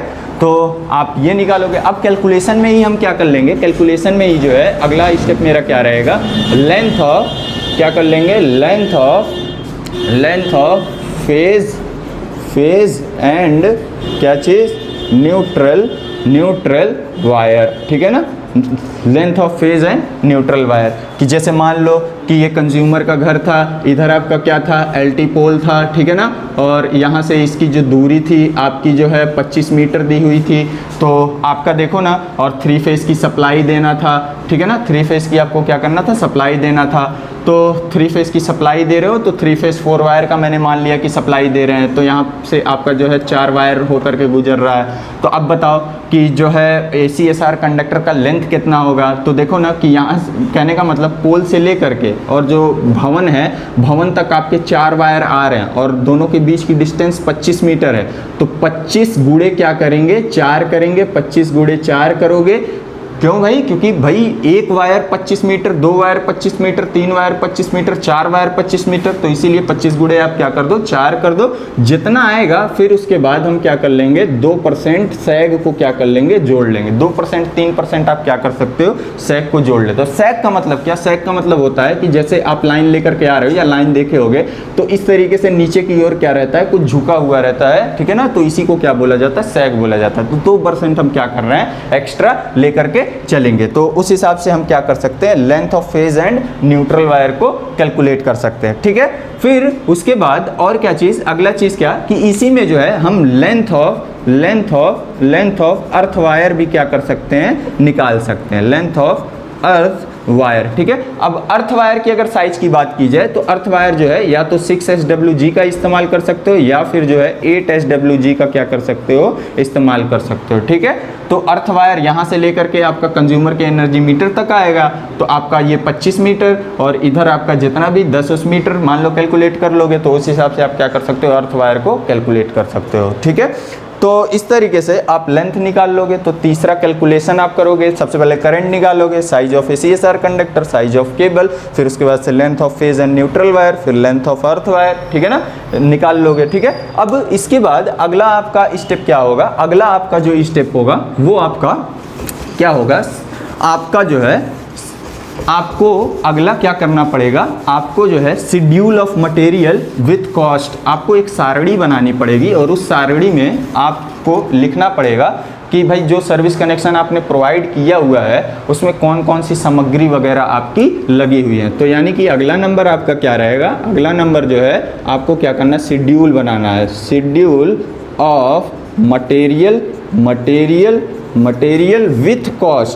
With cost. देखो जब पीछे मैंने पढ़ाया होगा तो वहाँ पर कॉस्ट नहीं जुड़वाया होगा, वहाँ पर आपको कॉस्ट नहीं निकलवाया था, लेकिन यहाँ पर अब आपको क्या करना पड़ेगा, schedule of material with cost सारणी बनानी पड़ेगी। अब सारणी में हम लिखेंगे क्या क्या, सारणी में हम सीरियल नंबर लिखेंगे और क्या लिखेंगे, नेम ऑफ मटेरियल लिखेंगे, नेम ऑफ मटेरियल लिखेंगे। उसके बाद क्या लिखेंगे, उसके बाद क्वांटिटी लिखेंगे, फिर क्या लिखेंगे, रेट लिखेंगे, फिर क्या लिखेंगे, यूनिट लिखेंगे, फिर क्या लिखेंगे, कॉस्ट लिखेंगे, फिर क्या लिखेंगे, लास्ट हमारा क्या होता है, रिमार्क होता है, तो रिमार्क लिखेंगे। क्लियर है। और इस तरीके से सारणी हम क्या कर लेंगे, बना लेंगे, प्रिपेयर कर लेंगे, ठीक है। क्यों ऐसा किया जा रहा है, क्योंकि भाई आपको क्वेश्चंस में बोलेगा कि आपका एक कंज्यूमर है, ठीक है ना, 1 मंजिला भवन है, 10 किलोवाट के लिए आज सर्विस कनेक्शन देना है, सिंगल फेज या 3 फेज का, ठीक है। तो आप जो है इस सर्विस कनेक्शन में लगने वाली सामग्री की सूची तैयार कीजिए, ठीक है ना। तो आपको ये सूची आपको क्या करनी पड़ेगी, बनानी पड़ेगी। तो क्या क्या रहेगा, सीरियल नंबर रहेगा, नेम ऑफ मटेरियल रहेगा, क्वांटिटी रहेगा, रेट रहेगा, यूनिट रहेगा, कॉस्ट रहेगा, रिमार्क रहेगा, ठीक है। अब उसके बाद फिर अगला नंबर आपका क्या होगा, अगला नंबर आपका क्या होगा, ये जैसे ही आप सारणी बना लोगे उसके बाद आपको क्या करना है, आपको जो है अगला नंबर यहाँ मैं मिटा करके लिख दे रहा हूँ, जो अगला नंबर आपका होगा, अगला नंबर आपको क्या करना पड़ेगा, टोटल मटेरियल कॉस्ट निकालना पड़ेगा, ठीक है ना। टोटल मटेरियल कॉस्ट कहने का मतलब क्या कि आपका यहाँ पर जो कॉस्ट आएगा, जितना भी कॉस्ट आएगा सबको आप यहाँ पर क्या करोगे, जोड़ोगे, ठीक है ना। और जोड़ने के बाद जितना आएगा वही आपका क्या कहलाता है, टोटल मटेरियल कॉस्ट कहलाता है, ठीक है। तो मान लो कि x रुपए आपके क्या आ गए हैं, टोटल मटेरियल कॉस्ट आ गए हैं, ठीक है। उसके बाद फिर अगला नंबर आपका क्या होगा, जैसे ही टोटल मटेरियल कॉस्ट निकल गया तो अब आपको जो है लेबर चार्ज क्या करना पड़ेगा, निकालना पड़ेगा। लेबर चार्ज क्या करना पड़ेगा, निकालना पड़ेगा, क्योंकि भाई ये सारा का सारा जो काम करेगा उसके लिए लेबर की ज़रूरत पड़ेगी और लेबर को चार्ज देना पड़ेगा। वही चार्ज हमारा क्या कहलाता है, लेबर चार्ज कहलाता है। और जो लेबर चार्ज होगा वो हमारा जितना टोटल मटेरियल कॉस्ट है, जितना टोटल मटेरियल कॉस्ट है, इसका हम क्या करते हैं, इसका जो है हम लोग 10% निकाल लेते हैं। तो जो हमारे पास आता है पैसा वही हमारा क्या कहलाता है, वही हमारा लेबर कॉस्ट कहलाता है, ठीक है। फिर उसके बाद अगला नंबर आपका क्या होगा, अगला नंबर जैसे ही लेबर चार्ज निकल जाएगा उसके बाद हम लोग क्या निकालेंगे, उसके बाद ओवरहेड चार्ज निकालेंगे, ठीक है। अब कुछ लोग सोच रहे होंगे कि भाई ओवरहेड चार्ज क्या होता है। तो ओवरहेड चार्ज जनरली आप ऐसे समझो नॉर्मल भाषा में कि अगर आप किसी भी प्रोजेक्ट को पूरा करवा रहे हो तो जो वर्कर वगैरह वर्क कर रहे होंगे तो उनको कुछ जलपान वगैरह के लिए, मतलब खाने पीने के लिए, ठीक है, या बाहर से कोई आ रहा है, ठीक है ना, तो उसका जो है एक होटल में बंदोबस्त करने के लिए ये सारा का सारा खर्च भी तो आपको करना पड़ेगा, कंपनी को करना पड़ेगा। वही जो चार्ज होता है वही हमारा क्या कहलाता है, ओवरहेड चार्ज। अब ओवरहेड चार्ज कैसे निकाला जाएगा, तो जो आपका टोटल मटेरियल कॉस्ट होगा x रुपए और जो आपने लेबर चार्ज निकाला है y रुपए, इनका 11% हम क्या करते हैं, 11% हम लोग निकाल देते हैं। यही हमारा क्या निकल करके आ जाता है, ओवरहेड चार्ज। तो मान लो कि आपका जो है z रुपए निकल करके आ गया, तो ये मेरा क्या हो गया, ओवरहेड चार्ज, ठीक है। फिर अगला नंबर आपका क्या होगा, अगला नंबर आपका जो है, आपका जो है सुपरविजन चार्ज। जैसे अब कोई प्रोजेक्ट लाइन वगैरह आप बिछवा रहे थे, लाइन आपने क्या किया, बिछवा लिया, तो उसको निरीक्षण करने के लिए एक अधिकारी आता है, तो उसको दिया जाने वाला खर्च ही आपका क्या कहलाता है, निरीक्षण खर्च कहलाता है, या फिर उसी को इंग्लिश में क्या बोला जाता है, सुपरविजन चार्ज के नाम से जाना जाता है। अब सुपरविजन चार्ज अगर निकालना है तो किस तरीके से निकाला जाएगा, तो आपका जो टोटल मटेरियल कॉस्ट है, उसके बाद आपका जो लेबर चार्ज है, उसके बाद ओवरहेड चार्ज है, इन सबको जोड़िए और इन सबको जोड़ने के बाद जो है इसका फिर से आप क्या कर दीजिए, 10% निकाल दीजिए। तो जो भी मान लो a रुपए आ गया तो यही सुपरविजन चार्ज कहलाएगा, ठीक है। फिर उसके बाद अगला नंबर क्या है, अगला नंबर आपका क्या है, अगला नंबर आपका क्या है, यहाँ से मैं मिटा दे रहा हूँ, ठीक है। तो अगला नंबर आपका क्या है, अगला स्टेप आपका क्या है, आपको क्या फॉलो करना पड़ेगा। तो नेक्स्ट स्टेप जो है, आपको जैसे सुपरविजन चार्ज निकाल लिए उसके बाद आपको क्या करना है, कंटिजेंसी चार्ज निकालना है। कंटिजेंसी चार्ज कहने का मतलब क्या चीज़, आकस्मिक व्यय, मतलब कि इस तरीके का खर्च जो आपका, जैसे मान लो आप कोई प्रोजेक्ट कंप्लीट करवा रहे थे, ठीक है ना, तो 2 महीने तक उस प्रोजेक्ट में लगने हैं, तो 1 हफ्ते तक मान लो कि जो आप कोई भी सामान वगैरह बना रहे थे तो उसका जो मूल्य था, ठीक है, वो आपका जो रॉ मटेरियल आप खरीद करके ला रहे थे तो 20 रुपए का मान लो ला रहे थे, फिर जो है 1 हफ्ते के बाद जो है अचानक से मूल्य क्या हो गया, बढ़ गया, तो वो सारा का सारा जो खर्च होता है वो हमारा क्या कहलाता है, कंटिजेंसी चार्ज कहलाता है, ठीक है। अब कंटिजेंसी चार्ज को निकालने के लिए हम क्या करते हैं, कंटिजेंसी चार्ज फिर से आपका जो टोटल मटेरियल कॉस्ट है, फिर लेबर चार्ज है, फिर आपका ओवरहेड चार्ज है, फिर आपका जो सुपरविजन चार्ज है, इसका आप क्या कर दीजिए, इसका आप जो है 5% निकाल दीजिए। तो यही जो पैसा आपका आएगा वही आपका क्या कहलाएगा, कंटिजेंसी चार्ज कहलाएगा, ठीक है। फिर जैसे ही आ गया ये सारा का सारा, उसके बाद हम क्या करेंगे, उसके बाद जो है इन सबको जोड़ देंगे। मतलब क्या कि वो जो निकल करके आएगा वो हमारा क्या कहलाएगा, टोटल कॉस्ट ऑफ प्रोजेक्ट, मतलब उस प्रोजेक्ट में लगने वाली कुल लागत कितनी होगी, तो उसको किस तरीके से निकाला जाएगा, टोटल मटेरियल कॉस्ट जो आया उसको जोड़ो, और फिर आपका लेबर चार्ज जो आया उसको जोड़ो, फिर आपका ओवरहेड चार्ज जो आया उसको जोड़ो, फिर आपका सुपरविजन चार्ज जो आया उसको जोड़ो, फिर आपका जो है जो कंटिजेंसी चार्ज आया इन सबको जोड़ो। तो जोड़ने के बाद जो भी पैसे आपके आएंगे वो आपका क्या आएगा, टोटल कॉस्ट ऑफ प्रोजेक्ट, या इसी को जो है हिंदी में महायोग के नाम से भी कभी कभी क्या करते हैं लोग बोलते हैं, ठीक है। तो इतने स्टेप आपको क्या करने पड़ेंगे, फॉलो करने पड़ेंगे। और तब जा करके आपका क्वेश्चन क्या होगा, कंप्लीट होगा। तो ये आपके स्टेप थे, तो फिर से सुन लो, मैं बता देता हूँ कि स्टेप में सबसे पहले हम क्या करेंगे, एजम्पशन करेंगे। एजम्पशन करने के बाद फिर हम दूसरा स्टेप सिंगल लाइन डायग्राम बनाएंगे। फिर तीसरा स्टेप कैलकुलेशन करेंगे। कैलकुलेशन क्यों कर रहे हैं, क्योंकि हमको जो है कंडक्टर की साइज और केबल की साइज पता करना है। तो करंट जब तक नहीं पता रहेगा तब तक हम साइज वगैरह नहीं जान पाएंगे, तो इस वजह से कैलकुलेशन करना ज़रूरी है। तो कैलकुलेशन करके हम लोग क्या कर लेते हैं, साइज निकाल लेते हैं। अब उसके बाद से जैसे साइज वाइज निकल करके आ गया, फिर लेंथ निकाल लेंगे उसी में। तो लेंथ निकल करके आ गया तो फिर उसके बाद schedule of material with cost हम लोग एक सारणी हम लोग क्या करेंगे, बनाएंगे। उसमें रहेगा क्या क्या, सीरियल नंबर रहेगा, नेम ऑफ मटेरियल रहेगा, क्वांटिटी रहेगा, रेट रहेगा, यूनिट रहेगा, कॉस्ट रहेगा, रिमार्क रहेगा। ठीक है, फिर अगला स्टेप क्या होगा, जैसे ही सारणी वगैरह बन जाएगा, सारणी बनने के बाद फिर हम क्या करेंगे, टोटल मटेरियल कॉस्ट निकालेंगे। ठीक है ना, जितना भी कॉस्ट आएगा सबको जोड़ दो, वही टोटल मटेरियल कॉस्ट आ जाएगा। ठीक है, फिर उसके बाद जो है हम क्या करते हैं, लेबर चार्ज निकालते हैं। लेबर चार्ज जो है टोटल मटेरियल कॉस्ट का 10% होता है, तो 10% निकालने के बाद जितना पैसा आया वही हमारा क्या कहलाएगा, लेबर चार्ज कहलाएगा। उसके बाद ओवरहेड चार्ज निकालेंगे। तो ओवरहेड चार्ज कैसे निकालेंगे, टोटल मटेरियल कॉस्ट और लेबर चार्ज दोनों को जोड़ेंगे, उसका 11% लेंगे, जितना आएगा वही हमारा ओवरहेड चार्ज कहलाएगा। फिर सुपरविजन चार्ज कैसे निकालेंगे, फिर ऊपर से सबको जोड़ते जाओ, उसका 10% ले लो, वही आपका सुपरविजन चार्ज। फिर कंटिजेंसी चार्ज क्या, फिर ऊपर से नीचे तक लेते जाओ, जोड़ते जाओ, और उसका 5% ले लो, वही हमारा कंटिजेंसी चार्ज निकल करके आ जाता है। फिर आपको जो है टोटल कॉस्ट ऑफ प्रोजेक्ट अगर निकालना है तो सारा total material cost, labour charge, जितने प्रकार के भी चार्जेस थे सभी को जोड़ दो, वही हमारा क्या निकल करके आ जाएगा, टोटल कॉस्ट ऑफ प्रोजेक्ट निकल करके आ जाएगा। तो ये आपके क्या थे, कुछ स्टेप थे। ठीक है, अब हम लोग किस चीज़ के बारे में बात करेंगे, अब हम लोग न्यूमेरिकल प्रॉब्लम्स के बारे में बात करेंगे। ठीक है ना, तो आइए अब न्यूमेरिकल सॉल्व करते हैं और देखते हैं कि किस तरीके से न्यूमेरिकल को सॉल्व किया जाएगा। ठीक है, तो ये आपका एक क्वेश्चंस है। क्वेश्चंस देखिए है क्या, लिखा है क्वेश्चंस में कि एक कंज्यूमर का एक मंजिला भवन डिस्ट्रीब्यूशन पोल से 25 मीटर की दूरी पर स्थित है। उसे लाइट फैन लोड के लिए 5 किलोवाट का सर्विस कनेक्शन देना है। सर्विस कनेक्शन के लिए आवश्यक सामग्री की सूची बनाइए तथा इंस्टॉलेशन में लगने वाले खर्च या कॉस्ट का क्या करिए, मूल्यांकन कीजिए। मतलब सर्विस कनेक्शन का आपको क्या करना है, एस्टिमेशन या एस्टिमेटिंग एंड कॉस्टिंग करना है। ठीक है, तो सबसे पहले आपको मैंने क्या बोला कि सबसे पहला आपका काम क्या रहेगा।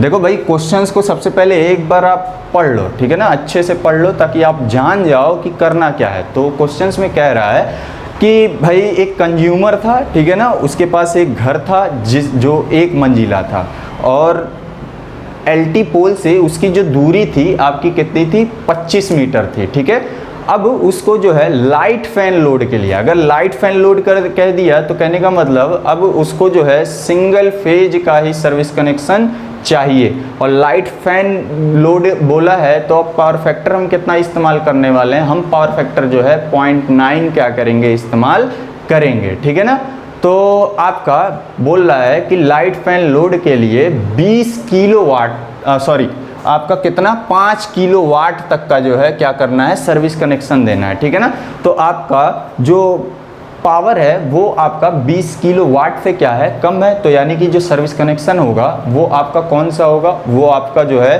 ओवरहेड लाइन टाइप का सर्विस कनेक्शन होगा। अब उस ओवरहेड लाइन में कौन सा होगा अभी देखा जाएगा। ठीक है ना, तो आइए देखते हैं। तो सबसे पहला काम हमारा क्या रहेगा, सबसे पहला मैंने क्या बोला था कि सबसे पहले हम क्या करेंगे, एजम्पशन करेंगे, पूर्वानुमान लगाएंगे। ठीक है ना, अब पूर्वानुमान में हम लिखेंगे क्या क्या, तो आइए लिखते हैं। तो सबसे पहले मैं क्या लिख रहा हूँ, सबसे पहले मैं लिख रहा हूँ कि भाई चूंकि लोड 20 किलोवाट से क्या है, कम है, चूंकि लोड 20 किलोवाट से कम है, इसलिए कंज्यूमर को ओवरहेड लाइन टाइप का सर्विस कनेक्शन प्रोवाइड किया जाएगा। ठीक है ना, तो आइए लिखते हैं कि भाई चूंकि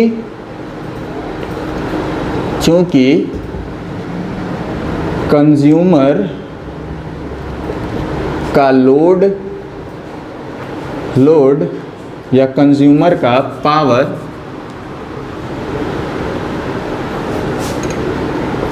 5 किलोवाट है, अर्थात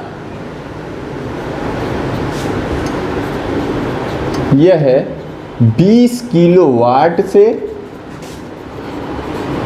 कम है,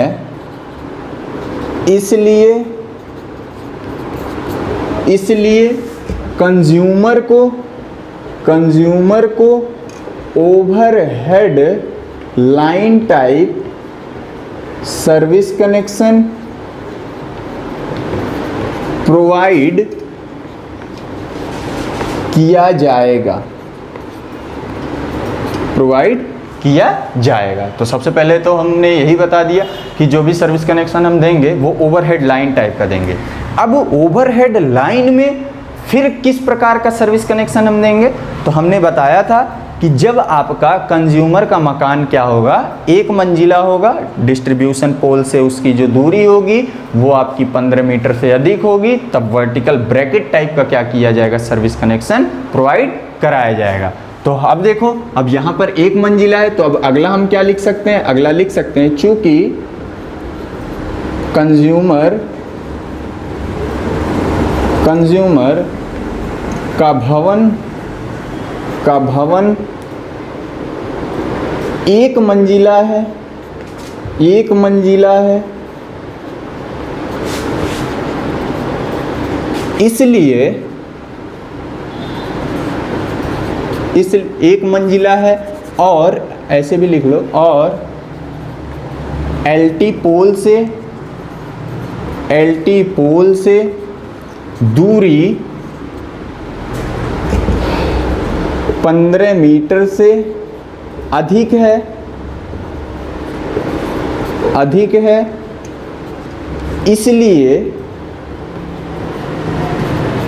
इसलिए vertical bracket type service connection दिया जाएगा। ठीक है, मैंने क्या बोला, चूंकि कंज्यूमर का जो भवन है वो आपका एक मंजिला है और एलटी पोल से जो उसकी दूरी है 15 मीटर से अधिक है, 25 मीटर दिया हुआ है, इसलिए वर्टिकल ब्रैकेट टाइप का सर्विस कनेक्शन क्या करेंगे, हम लोग प्रोवाइड करेंगे। अब अगला नंबर क्या चीज़, अगला हम क्या लिखेंगे कि आपका जो एलटी पोल है और आपका जो कंज्यूमर है, ठीक है ना, उनके मध्य प्रयोग में लाया गया जो कंडक्टर होगा वो ACSR कंडक्टर होगा। ठीक है ना, तो हम लिखेंगे कि सर्विस कनेक्शन लाइन में या लाइन के लिए ACSR कंडक्टर का यूज़ किया जाएगा। ठीक है, फिर अगला नंबर आपका क्या, आप क्या लिख सकते हो कि कंज्यूमर के घर पर ओवरहेड लाइन पार्ट से एनर्जी मीटर तक केबल द्वारा सर्विस कनेक्शन दिया जाएगा। ठीक है ना, तो मैंने बताया कि कंज्यूमर के घर के ऊपर जो आपका घर पर ओवरहेड लाइन का जो पार्ट होगा वहाँ से लेकर के एनर्जी मीटर तक जो सर्विस कनेक्शन होगा वो केबल के थ्रू ही क्या किया जाएगा, दिया जाएगा। ठीक, फिर अब अगला नंबर आप क्या लिखोगे, अगला नंबर अगर आप लिखना चाहते हो तो और क्या लिख सकते हो, अगला नंबर हम ये लिख सकते हैं कि प्रत्येक लाइव वायर के साथ हम क्या करेंगे, एरियल फ्यूज तथा कटआउट प्रयोग में लाएंगे। प्रत्येक हम लिख सकते हैं, प्रत्येक लाइव कंडक्टर या वायर के साथ एरियल फ्यूज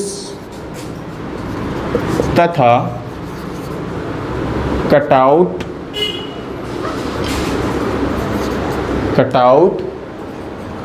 का यूज़ करेंगे। ठीक है ना, तो ये हो गया आपका। ठीक है, फिर इसी तरीके से और भी बहुत सारे आप लिख सकते हो एजम्पशन में।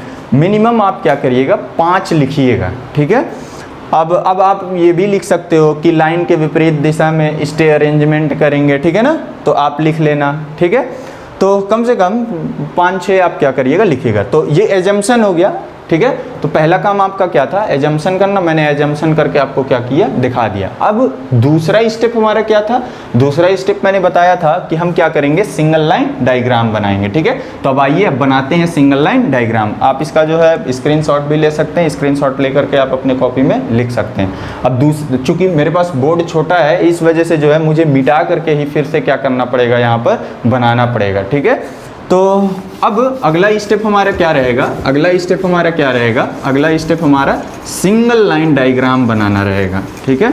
तो आइए अब हम बनाते हैं हाँ तो क्या करें, अब कहीं क्वेश्चन है, अब आधा छोड़ दें। तो अब अगला स्टेप आपका क्या है, अगला स्टेप जो है सिंगल लाइन डायग्राम है। दूसरा स्टेप आपका क्या था, सिंगल लाइन डायग्राम था। तो आइए बनाते हैं। तो आपका जो है वर्टिकल ब्रैकेट टाइप का क्या किया गया, सर्विस कनेक्शन प्रोवाइड कराया गया है। तो इधर कहीं पोल होगा, तो पोल को मैंने बताया था कि आप क्या करोगे, छोटे से सर्कल से रिप्रेजेंट कर दोगे, ठीक है। फिर उसके बाद इधर कहीं मान लो कि क्या रहा होगा, इधर हमारा जो है कंज्यूमर का क्या होगा, घर होगा। तो कंज्यूमर का घर दिखा दिए। अब यहाँ घर पर के दीवार पर हमारा क्या होता था, वर्टिकल ब्रैकेट हम लोग क्या करते थे, स्थापित करते थे। तो मैंने वर्टिकल ब्रैकेट क्या किया, स्थापित कर दिया। अब घर के अंदर हमारा जो है क्या रहता है, मीटर बोर्ड रहता है, जिसके अंदर हमारा क्या लगा रहता है, एनर्जी मीटर लगा रहता है। तो मैंने मीटर बोर्ड लगा दिया। अब इस पोल से हमारा कंडक्टर आएगा, ठीक है ना, सप्लाई आएगी और यहाँ तक आ गई। यहाँ से फिर मीटर बॉक्स तक या एनर्जी मीटर तक जो है हम क्या करते थे, केबल के थ्रू लेकर के जाते थे। तो यहाँ से देखिए मैंने डॉटेड डॉटेड दिखाया है, ठीक है ना, मतलब क्या कि केबल के थ्रू ही लेकर के हम क्या कर रहे हैं, जा रहे हैं, ठीक है। तो ये मेरा क्या है, ये मेरा जो है केबल है, क्या है, केबल है। जबकि ये मेरा क्या है, ये मेरा जो है ACSR क्या है, कंडक्टर है, ठीक है। फिर मैंने कहा था लाइन के विपरीत दिशा में हम किसका इस्तेमाल करते हैं, स्टे अरेंजमेंट का इस्तेमाल करते हैं। तो ये मेरा क्या हो गया, स्टे अरेंजमेंट हो गया, ठीक है ना, अरेंजमेंट हो गया, ठीक। अब देखो ना, चूंकि आपको लाइट फैन लोड के लिए ही देना है सर्विस कनेक्शन, तो मतलब सिंगल फेज का देना है, सिंगल फेज में एक फेज और एक न्यूट्रल, ठीक है। अगर अर्थ वायर लेकर के चल रहे हो तो यहाँ पर 3 दर्शाओगे। तो अभी चलो, अभी जो है फिलहाल क्वेश्चंस को छोटा करने के लिए अर्थ वायर को लेकर के नहीं चल रहे, तो चलो ठीक है। तो मैंने यहाँ पर क्या दिखा दिया, 2 नंबर दिखा दिए। 2 नंबर कहने का मतलब क्या कि एक फेज वायर होगा और एक मेरा क्या होगा, न्यूट्रल वायर होगा, ठीक है। तो ये आपका क्या हो गया, और ऐसे आप लिख लीजिएगा कि ये आपका क्या है, कंज्यूमर का भवन है, ठीक है। ये आपका क्या था, ये आपका जो है वर्टिकल ब्रैकेट था, ये आपका क्या था, वर्टिकल ब्रैकेट था, ठीक है। तो ये जो दिख रहा है डायग्राम आपका, यही आपका क्या कहलाता है, यही आपका जो है सिंगल लाइन डायग्राम कहलाता है। और लिखना चाहते हो तो यहाँ पर आप लिख सकते हो कि क्या चीज़, कि सिंगल फेस का है, तो यानी कि आपका जो केबल होगा वो 2 कोर होगा। यहाँ पर हम क्या लिख देंगे, 2 कोर केबल, ठीक है, या केबल 2 कोर आप क्या कर सकते हो, लिख सकते हो, ठीक है। तो ये आपका जो है सिंगल लाइन डायग्राम हो गया। अब सिंगल लाइन डायग्राम बनाने के बाद अब अगला स्टेप आपका क्या है, अगला स्टेप आपका जो है कैलकुलेशन करना है। तो आइए कैलकुलेशन करते हैं। तो आइए देखते हैं, तो कैलकुलेशन करते हैं। तो अगला यानी कि तीसरा नंबर हम क्या लिखेंगे, तीसरा नंबर कैलकुलेशन, करंट निकालेंगे, सिंगल फेस है। तो I बराबर क्या हो जाएगा, P/V इंटू और क्या चीज़, cos 5, ठीक है। अब बोलो P का मान कितना है, 5 किलोवाट है। तो 5 इंटू क्या चीज़, 10⁻3। V का मान कितना, सिंगल फेस की सप्लाई है तो 230 वोल्ट होगा, ठीक है ना, 230 वोल्ट होगा। तो मैंने 230 वोल्ट लिख दिया। cos 5 का मान लाइट फैन लोड है, तो पॉइंट क्या करेंगे, 9 लेकर के चलेंगे। तो 0 पॉइंट आप क्या करिएगा, 9 लिख दीजिएगा, ठीक है। फिर उसके बाद अब आप इसको सॉल्व कीजिएगा। जैसे ही आप इसको सॉल्व करेंगे तो आपका जो है लगभग 24.15 एम्पियर की क्या आएगी, करंट आ जाएगी, ठीक है ना। 24.15 एम्पियर की आपकी करंट आ जाएगी। अब आपको देखो करंट पता चल गया। अब जैसे ही करंट पता चल गया उसके बाद हम क्या करेंगे, अब हम लोग जो है नेक्स्ट वर्क हमारा क्या रहेगा, साइज ऑफ AC SR और क्या, कंडक्टर। अब साइज ऑफ ACSR कंडक्टर देखो ना 24.15 एम्पियर, 24.15 एम्पियर के लिए साइज ऑफ ACSR कंडक्टर क्या होगा, और वो साइज ऑफ ACSR कंडक्टर। अब देखो करंट का मान कितना है, लगभग 25 एम्पियर है, ठीक है ना। 115 एम्पियर से क्या है, कम है। तो अगर 115 एम्पियर से कम है तो आपका जो ACSR कंडक्टर की साइज होगी, मैंने लिखवाया होगा 6/1/2.11 mm डाया का हम क्या करेंगे, ACSR कंडक्टर का यूज करेंगे। तो हम क्या लिखेंगे, चूंकि धारा का मान लगभग 25 एम्पियर है, इसलिए प्रयोग में लाए गए ACSR कंडक्टर की साइज 6/1/2.11 mm डाया होगी, ठीक है। अब उसके बाद क्या चीज़ कि यहाँ तक जो साइज होगी कंडक्टर की वो क्या है, 6/1/2.11 mm डाया। अब केबल इस्तेमाल करेंगे। अब केबल की साइज कितनी होगी, अब केबल हमको 2 कोर केबल का क्या करना पड़ेगा, इस्तेमाल करना पड़ेगा। क्यों भाई, क्योंकि आपका जो है सिंगल फेज का सर्विस कनेक्शन आप प्रोवाइड कर रहे हो, ठीक है। तो आपका यहाँ पर जो केबल है, अब केबल की जो साइज है तो वो भी करंट कैरिंग कैपेसिटी पर डिपेंड करती है। तो करंट हमारा लगभग 25 एम्पियर है। अब अगर 25 एम्पियर है तो 2 कोर केबल में आप देखोगे तो मैंने लिखवाया होगा कि अगर 21 एम्पियर से ज़्यादा है और 27 एम्पियर तक की करंट है तब आपका जो केबल होगा उसकी साइज 4 mm² होगी। तो अब हम क्या लिखेंगे फिर आप लिखना कि चूँकि करंट का मान क्या है, 25 एम्पियर से ज़्यादा है, इसलिए प्रयोग में लाए गए ACSR कंडक्टर की जगह पर अब आप क्या लिख दोगे, cable 2 core aluminium conductor PVC cable जिसकी माप 4 mm² होगी का प्रयोग करेंगे, ठीक है। तो इस तरीके से आपने क्या निकाल लिया, साइज निकाल लिया, ठीक है। अब अगला स्टेप हमारा क्या है, अगला स्टेप जो है हमारा क्या है, वो हमारा लेंथ है, यानी कि लेंथ ऑफ, अब क्या निकालेंगे, फेज एंड न्यूट्रल वायर या फिर कंडक्टर। अब लेंथ निकालना है तो लेंथ, आइए लेंथ देखते हैं। अब देखो ये घर था और ये आपका पोल था, इनके बीच की जो दूरी थी आपकी कितनी दी हुई है, क्वेश्चंस में आपकी जो है कितना दिया हुआ है, 25 मीटर दिया हुआ है। तो length of phase and neutral wire, ठीक है। तो हम निकालेंगे तो कितना, तो मैंने बोला कि फेज और न्यूट्रल के लिए या तो ACSR कंडक्टर का ही इस्तेमाल कर सकते हो या फिर आप न्यूट्रल के लिए अलग से 6SWG GI वायर का क्या कर सकते हो, इस्तेमाल कर सकते हो। तो चलो एक ही करो, ACSR कंडक्टर का ही इस्तेमाल करो। तो कितना वायर है आपका जो है 2 वायर है, एक फेज है एक न्यूट्रल है, 2 है। दूरी कितनी है, 25 है, तो मैंने 25 कर दिया और प्लस इसमें मैं क्या करूँगा, 2% सैग को क्या कर दूंगा, ऐड कर दूंगा। तो अब आप हल करो, जैसे ही आप हल करोगे भाई 25 दूना आपका कितना हो गया, 50 हो गया।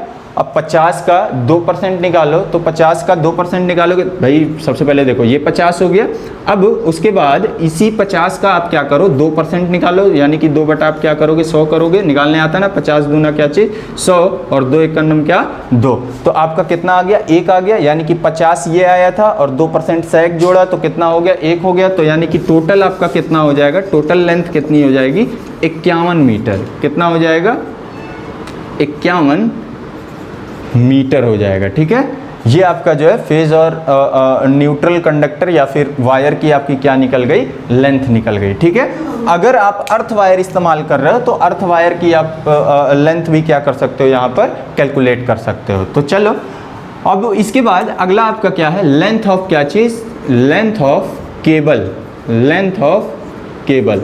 तो देखो जो वर्टिकल ब्रैकेट है तो लगभग मैंने आपको क्या बताया था कि 3 मीटर से लेकर के 5 मीटर मार्केट में अवेलेबल होता है। तो मैंने जो है ऐसा एज्यूम किया कि भाई जो हमारा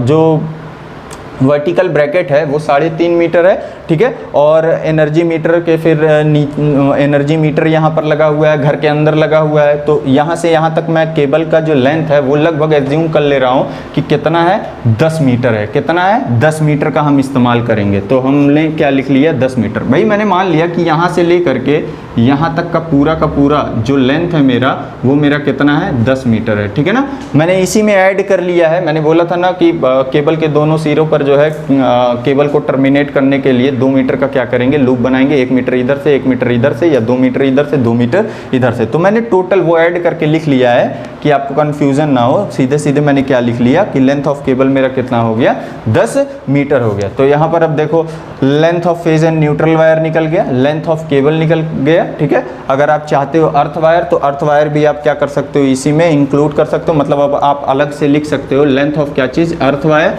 तो अगर अर्थ वायर को देखोगे तो आपका पोल से लेकर के कहाँ तक आएगा, एनर्जी मीटर तक पूरा आएगा, ठीक है ना। यहाँ तक आपका आएगा। तो ये आपका 25 मीटर, ये आपका कितना है, 10 मीटर। तो कितना हो जाएगा टोटल, 35 मीटर, ठीक है।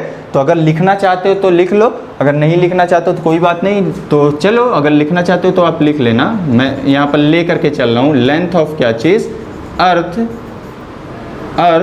और क्या, वायर। तो अगर लेंथ ऑफ अर्थ वायर की बात की जाए तो अर्थ वायर मेरा कितना हो जाएगा, 25 ये डिस्टेंस, ठीक है, और 10 ये 35। तो लगभग मैंने कितना लिख लिया, 36 मीटर क्या कर लिया है, लिख लिया है, ठीक है। और अगर साइज की बात की जाए तो साइज मैंने बता दिया कि 6SWG का क्या करेंगे, GI वायर का इस्तेमाल करेंगे, ठीक है। अब देखो यहाँ पर जो वायर दिखाया है, ये 2 वायर दिखाया है, ये फेज और न्यूट्रल के लिए दिखाया है। जबकि प्लस फिर 1 करेंगे और यहाँ पर लिख देंगे क्या चीज़, for earth wire, for earth wire. क्योंकि अब यहाँ से पोल से लेकर के आपको जो है इधर जो कंडक्टर आएंगे वो 3 कंडक्टर दिखेंगे। 2 आपका फेज और न्यूट्रल के लिए होगा, जबकि 1 आपका जो है अर्थ के लिए होगा, ठीक है। तो ये आपने क्या कर लिया, कैलकुलेट कर लिया, ठीक है। अब उसके बाद अगला काम आपका क्या रहेगा, अगला काम आपका जो है schedule of material with cost बनाना रहेगा। तो आइए बनाते हैं schedule of material with cost. तो शेड्यूल ऑफ मटेरियल में आप लिखेंगे क्या,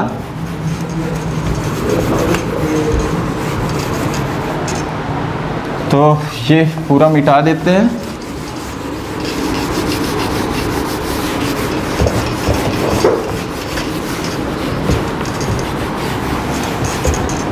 तो अब देखिए, अब अगला आपका क्या रहेगा काम, अगला काम आपका जो है, अगला स्टेप आपका क्या है, schedule of material with cost, ठीक है। तो इसमें हम करेंगे क्या, सबसे पहले सीरियल नंबर लिखेंगे, फिर क्या लिखेंगे, नेम ऑफ मटेरियल लिखेंगे, फिर क्या लिखेंगे, क्वांटिटी लिखेंगे, फिर क्या लिखेंगे, रेट लिखेंगे, फिर क्या लिखेंगे, यूनिट लिखेंगे, फिर क्या लिखेंगे, कॉस्ट लिखेंगे, फिर क्या लिखेंगे, रिमार्क लिखेंगे, ठीक है। तो आइए बनाते हैं और बना करके क्या किया जाएगा, देखा जाएगा कि कौन कौन सी सामग्री जो है लगी है। अब आपको जो पिछला लेक्चर मेरा देखा होगा बच्चों ने, वो अब यहाँ पर क्या होगा, इस्तेमाल होगा। तो सीरियल नंबर 1, ठीक है। अब नेम ऑफ मटेरियल में सबसे पहले अब देखो, सर्विस कनेक्शन अगर देना है तो सबसे पहले जो LT पोल है, जो LT पोल है, मतलब क्या, यहाँ पर पोल दिखा रहे थे ना कि जो LT पोल है वहाँ पर सर्विस कनेक्शन लाइन को टैप करने के लिए हम लोग करेंगे क्या, सैकल इंसुलेटर इस्तेमाल करेंगे। अब उस सैकल इंसुलेटर को LT पोल पर स्थित करने के लिए सैकल क्लैंप का भी क्या किया जाता है, इस्तेमाल किया जाता है। तो अब मेरा क्या रहेगा, सैकल यानी कि क्या चीज़, सैकल इंसुलेटर, रुक जाओ भाई, shackle insulator with fitting. With fitting कहने का मतलब क्या है कि नट बोल्ट वगैरह लगे हैं, ठीक है ना। विथ फिटिंग कितना नंबर, तो सिंगल फेज की सप्लाई है तो 2 ही तार आ रहा होगा, मतलब है तो 3 तार, फेज और न्यूट्रल की अगर बात करें तो 2 ही तार आ रहा होगा, तो साइकिल इंसुलेटर कितना नंबर लगेगा, 2 नंबर लगेगा, ठीक है ना। रेट क्या, रेट आप जेन्युइन लिख सकते हो, मैंने आपको लिखवाया था 200 रुपये, ठीक है ना। यूनिट में क्या लिखेंगे, प्रत्येक, ईच, ई फॉर ईच, प्रत्येक का कितना है 200 रुपये। अब कॉस्ट में क्या चीज़ कि अगर प्रत्येक का 200 रुपये है तो 2 का कितना होगा, तो गुणा कर दो तो कितना निकल करके आ गया 400 रुपये। अब रिमार्क में क्या टिप्पणी करनी है कि भाई साइकिल इंसुलेटर आप किस लिए इस्तेमाल कर रहे हो, तो एलटी पोल के लिए इस्तेमाल कर रहे हैं, तो हम क्या लिख देंगे, फॉर एलटी और क्या चीज़, पोल्स, ठीक है ना। फिर अब इस साइकिल इंसुलेटर को पोल पर स्थिर करने के लिए क्लैंप का इस्तेमाल किया जाएगा, तो हम क्या लिखेंगे, क्लैंप फॉर साइकिल इंसुलेटर, ऐसा ही लिख दे रहे हैं, आप जान जाइएगा, लेकिन आप शॉर्ट फॉर्म मत लिखिएगा, आप पूरा लिखिएगा, ठीक है।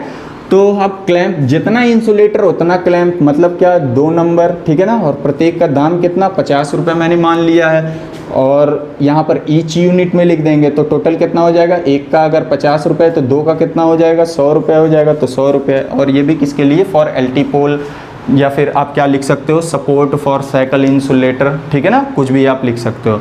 अब उसके बाद तीसरा नंबर क्या, क्योंकि अर्थ वायर भी आपने क्वेश्चंस में क्या किया है, कैलकुलेट किया हुआ है, तो अब अर्थ वायर को भी लेकर के आना, और अर्थ वायर को लाने के लिए हम लोग क्या करते क्या है, एक ऐसे सीरीज लेते हैं जिसको क्या बोला जाता था, आई बोल्ट बोला जाता था, ठीक है ना, आई बोल्ट बोला जाता था। तो अब देखिए, अब क्या चीज़, अब हम लोग क्या करेंगे, आई बोल्ट लेंगे, ठीक है ना। अब देखो, एक तो अर्थ वायर के लिए जो आई बोल्ट लोगे, एक एलटी पोल, जिस पोल से आप टैपिंग प्रोवाइड करा रहे हो वहां पर लोगे, ठीक है ना, आई बोल्ट। और उसके बाद क्या कि आपने वर्टिकल ब्रैकेट टाइप का सर्विस कनेक्शन प्रोवाइड किया हुआ है, तो जो लाइन आएगी वो आपकी जो है वर्टिकल ब्रैकेट पर ला करके स्थित करोगे। तो इसको होल्ड वगैरह करने के लिए हम लोग करते क्या है कि यहाँ पर मैंने जब पढ़ाया होगा तो बताया होगा कि आई बोल्ट का ही क्या किया जाता है, इस्तेमाल किया जाता है, क्लियर है। अब उसके बाद यानी कि यहाँ पर जो वर्टिकल ब्रैकेट है कितना आई बोल्ट लगेगा, एक फेज वायर के लिए, एक न्यूट्रल वायर के लिए, 2 ये और एक अर्थ वायर के लिए, क्योंकि आप अर्थ वायर भी लेकर के आ रहे हो, तो कितना हो जाएगा 3 ये और एलटी पोल का 1, तो टोटल कितना आई बोल्ट हो गया, 4 आई बोल्ट हो गया। तो कितना टोटल आई बोल्ट हो गया, 4 आई बोल्ट हो गया। मैंने क्या लिख दिया, 4 नंबर लिख दिया। अब इस आई बोल्ट की अगर साइज लिखना चाहते हो तो लिख सकते हो, इसकी साइज कितनी होती है, 12 बाई 110 mm की होती है, ठीक है ना, all dimension in mm।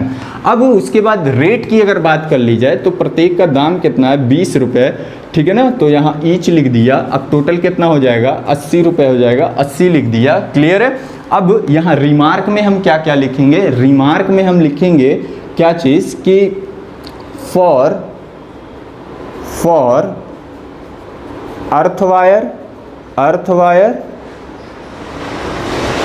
And installation of ACSR conductor, ठीक है। तो हमने क्या लिखा कि फॉर अर्थ वायर के लिए और ACSR कंडक्टर के इंस्टॉलेशन के लिए ही हमने क्या किया है, आई बोल्ट का इस्तेमाल किया है, ठीक है ना। अब उसके बाद जैसे ही आई बोल्ट ले लिया तो आई बोल्ट लग गया। फिर अगला नंबर आपका क्या रहेगा, वर्टिकल ब्रैकेट, जैसे मैंने बताया कि आपने इस्तेमाल किया है, तो यानी कि अब आपका क्या रहेगा, MS एंगल, ठीक है ना। इसकी साइज की अगर बात कर ली जाए तो 50 बाई 50 गुणे 6 mm की इसकी क्या होती है, साइज होती है। और ऐसा मैंने एज्यूम किया है कि कितना, 3.5 मीटर का, ठीक है ना। और आपका जो दाम है वो प्रति मीटर कितने रुपए का है, 50 रुपये का है। तो आपका 35 गुणे 50 करोगे तो कितना आ जाएगा, 1750 आएगा। एक अंक के बाद दशमलव लगा दोगे तो आपका कितना हो जाएगा, आपका जो है 175 रुपये हो जाएगा, ठीक है ना। अब यहाँ इसके लिए रिमार्क में आप क्या लिखोगे, भाई MS एंगल का इस्तेमाल क्यों किए हो, वर्टिकल ब्रैकेट के लिए, तो हम क्या लिखेंगे, फॉर वर्टिकल ब्रैकेट, ठीक है।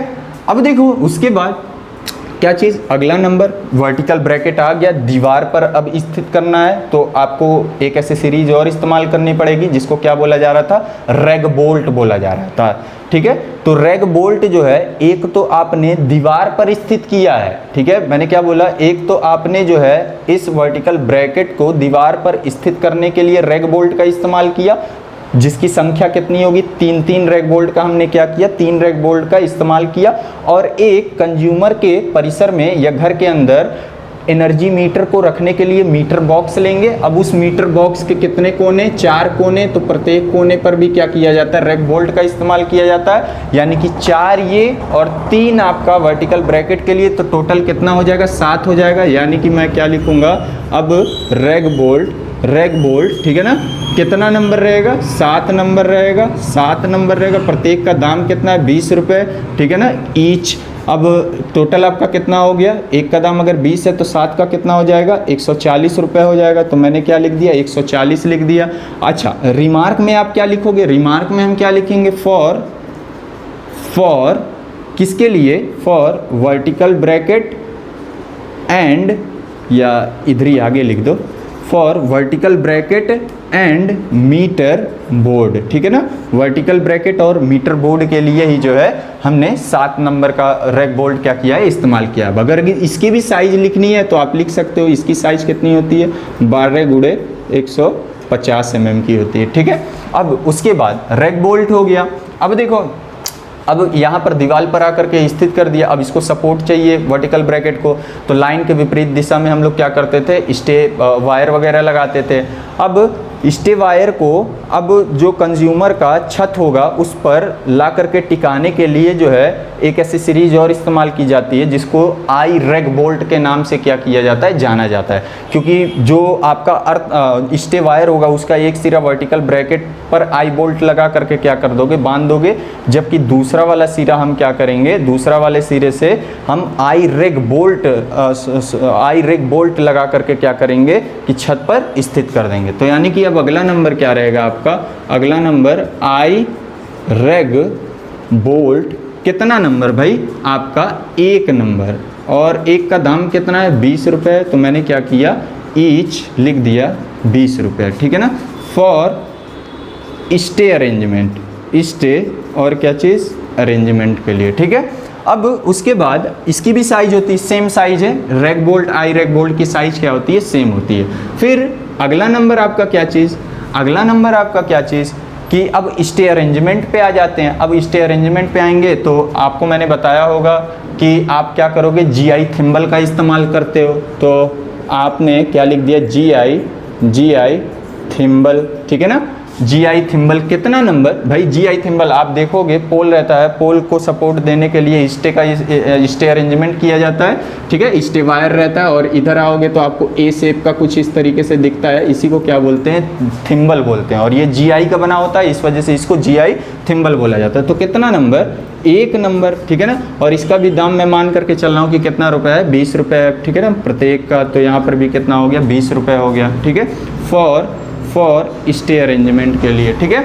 अब उसके बाद फिर अगला नंबर, अब देखो फिर मुझे क्या करना पड़ेगा, आई बोल्ट लिखना पड़ेगा। आई बोल्ट क्यों लिखना पड़ेगा, क्योंकि एक सिरा जो आपका ये स्टे वायर है उसके एक सिरे को वर्टिकल, भाई ये अगर स्टे वायर है तो इस तरीके से लगेगा ना, तो एक सिरा आपका यहाँ पर वर्टिकल ब्रैकेट पे बंधा होगा और एक सिरा आपका जो छत पर लगा होगा, ठीक है ना।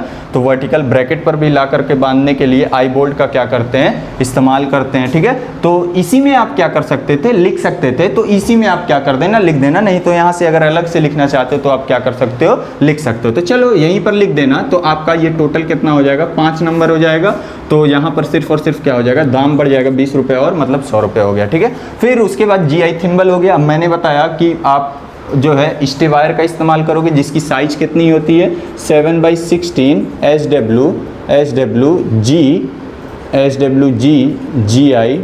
GI वायर होता है ये, ठीक है ना। 7/16 GI वायर होता है।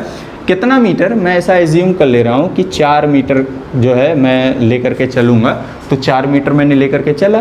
कितना नंबर सॉरी दाम इसका कितना रहेगा, मैंने मान लिया कि पर मीटर जो है 20 रुपये है, ठीक है ना, 20 रुपये प्रति मीटर है। तो 4 मीटर है तो कितना हो जाएगा टोटल 80 हो जाएगा, ठीक है ना। ये भी क्या चीज़ हम लोग लिखेंगे फॉर स्टे अरेंजमेंट के लिए, ठीक है। अब यहाँ तक हो गया, स्टे उस्टे लगा करके क्या कर दिए, कंप्लीट कर दिए। अब देखो क्योंकि अब इधर अगर पोल है, इधर अगर आपके पास पोल है और ये आपका वर्टिकल ब्रैकेट है, तो जो ACSR कंडक्टर आ रहा है, तो मैंने कहा कि उसको होल्ड करने के लिए, यहाँ पर कंडक्टर को होल्ड करने के लिए हम लोग आई बोल्ट का इस्तेमाल किए हैं, ठीक है ना। अब देखो जो कंडक्टर लाइव कंडक्टर जो आ रहा होगा उसको डायरेक्ट जो है हम लोग यहाँ पर आई बोल्ट में थोड़ी ना बांध देंगे, क्योंकि भाई सप्लाई अवेलेबल है। अगर सप्लाई मतलब करंट वगैरह अगर फ्लो कर रही है तो ये भी मेटल का है, ठीक है ना, तो क्या करेगा, करंट फ्लो करने लगेगा। मतलब क्या कि भाई यहाँ पर बीच में आपको जो है एक इंसुलेटिंग पार्ट लगाना पड़ेगा ना। तो अब जो है हम लोग क्या करेंगे कि जो है इंसुलेटर के रूप में या आइसोलेट करने के लिए जो है, मतलब क्या कि यहाँ पर जो मेटल है, मेटल और कंडक्टर को आइसोलेट करने के लिए इंसुलेटर का इस्तेमाल किया जाता है। और किस इंसुलेटर का इस्तेमाल करेंगे, तो लूप इंसुलेटर का इस्तेमाल करेंगे। किसका इस्तेमाल करेंगे, लूप इंसुलेटर का क्या किया जाता है, इस्तेमाल किया जाता है, या इसी को स्टेज इंसुलेटर के नाम से भी जाना जाता है। अब कितना लूप इंसुलेटर, जितना आपका फेज और न्यूट्रल वायर रहेगा, तो एक फेज है एक न्यूट्रल है, तो यानी कि कितना नंबर रहेगा, 2 नंबर रहेगा, प्रत्येक का दाम 20 रुपये, ठीक है ना। तो यहाँ ईच लिख दिया, तो यानी कि कितना हो गया, 40 रुपये हो गया, ठीक है ना। अब यहाँ पर रिमार्क में आप क्या लिख सकते हो, रिमार्क में आप लिख सकते हो for support the live conductor या ACSR conductor, for support the live conductor या फिर ACSR कंडक्टर, ठीक है। सपोर्ट लिख सकते हो या फिर आप क्या लिख सकते हो कि आइसोलेट करने के लिए ही क्या किया गया है, इस्तेमाल किया गया है। तो ये आपका क्या हो गया, लूप इंसुलेटर हो गया, ठीक है। अब इसके बाद अब आप क्या करोगे, इसके बाद जो है हम करेंगे क्या कि ACSR कंडक्टर जो इस्तेमाल किए हैं उसको लिखेंगे। मतलब अगला नंबर क्या रहेगा, अब अगला नंबर ACSR और क्या रहेगा, कंडक्टर रहेगा, ठीक है ना। तो चलो लिखते हैं ACSR कंडक्टर। तो कितना मीटर था, बोले भाई 51 मीटर था, तो मैंने क्या किया 51 मीटर लिख दिया, ठीक है। और दाम मुझे लिखना था, तो मैंने क्या किया 50 रुपये जो है प्रति मीटर के हिसाब से दाम लिख रहा हूँ। तो 0 5 1 5 और 5 25, 2550 रुपये जो है आ गए, ठीक है ना। फिर उसके बाद अगला आपका क्या, ACSR कंडक्टर आपने लिख लिया for phase and neutral wire, ऐसे लिख लेना। यहाँ पर ब्रैकेट में जगह नहीं है यहाँ पर, तो मैं सिर्फ P एंड N लिख दे रहा हूँ, जिससे आप समझ जाओ कि फेज और न्यूट्रल वायर के लिए, ठीक है। फिर अगला नंबर क्या, अगला नंबर आपका क्या, मैंने क्या बोला कि 8 SWG या 6 SWG GI वायर का इस्तेमाल कर लेना। SWG और GI वायर का इस्तेमाल करेंगे, ठीक है ना। GI वायर कितना मीटर था भाई, तो आपका 25 मीटर तो वो था, ठीक है, और 10 मीटर वो था, ठीक है। तो टोटल आपका कितना हुआ था, 35 मीटर हुआ था। और जो है मैंने क्या लिख दिया यहाँ पर, 35 मीटर लिख दिया, ठीक है ना, 35 मीटर लिख दिया। और जो प्रत्येक का दाम है वो मेरा कितना है, वो मेरा जो है मैंने ऐसा एज्यूम कर लिया कि 20 रुपये प्रति मीटर है। तो अब बताओ दाम कितना हो जाएगा, 0 5 2 10 5 3 15 1 16, 1600 रुपये हो गया for earth wire, for earth wire, ठीक है ना। तो ये आपका क्या हो गया, अर्थ वायर के लिए भी हो गया, क्लियर है। अब उसके बाद अगला नंबर आपका क्या रहेगा, अगला नंबर आपका क्या रहेगा, तो ये ऊपर से क्वेश्चंस को मुझे मिटाने पड़ेंगे। तो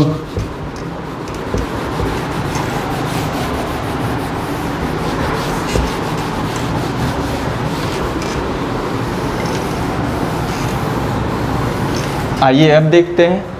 अब अगला नंबर आपका क्या रहेगा, मतलब क्या 12वां नंबर, ठीक है ना, जो भी नंबर रहेगा। नेक्स्ट नंबर आपके क्या रहेंगे, नेक्स्ट नंबर जो है आपके 2 कोर PVC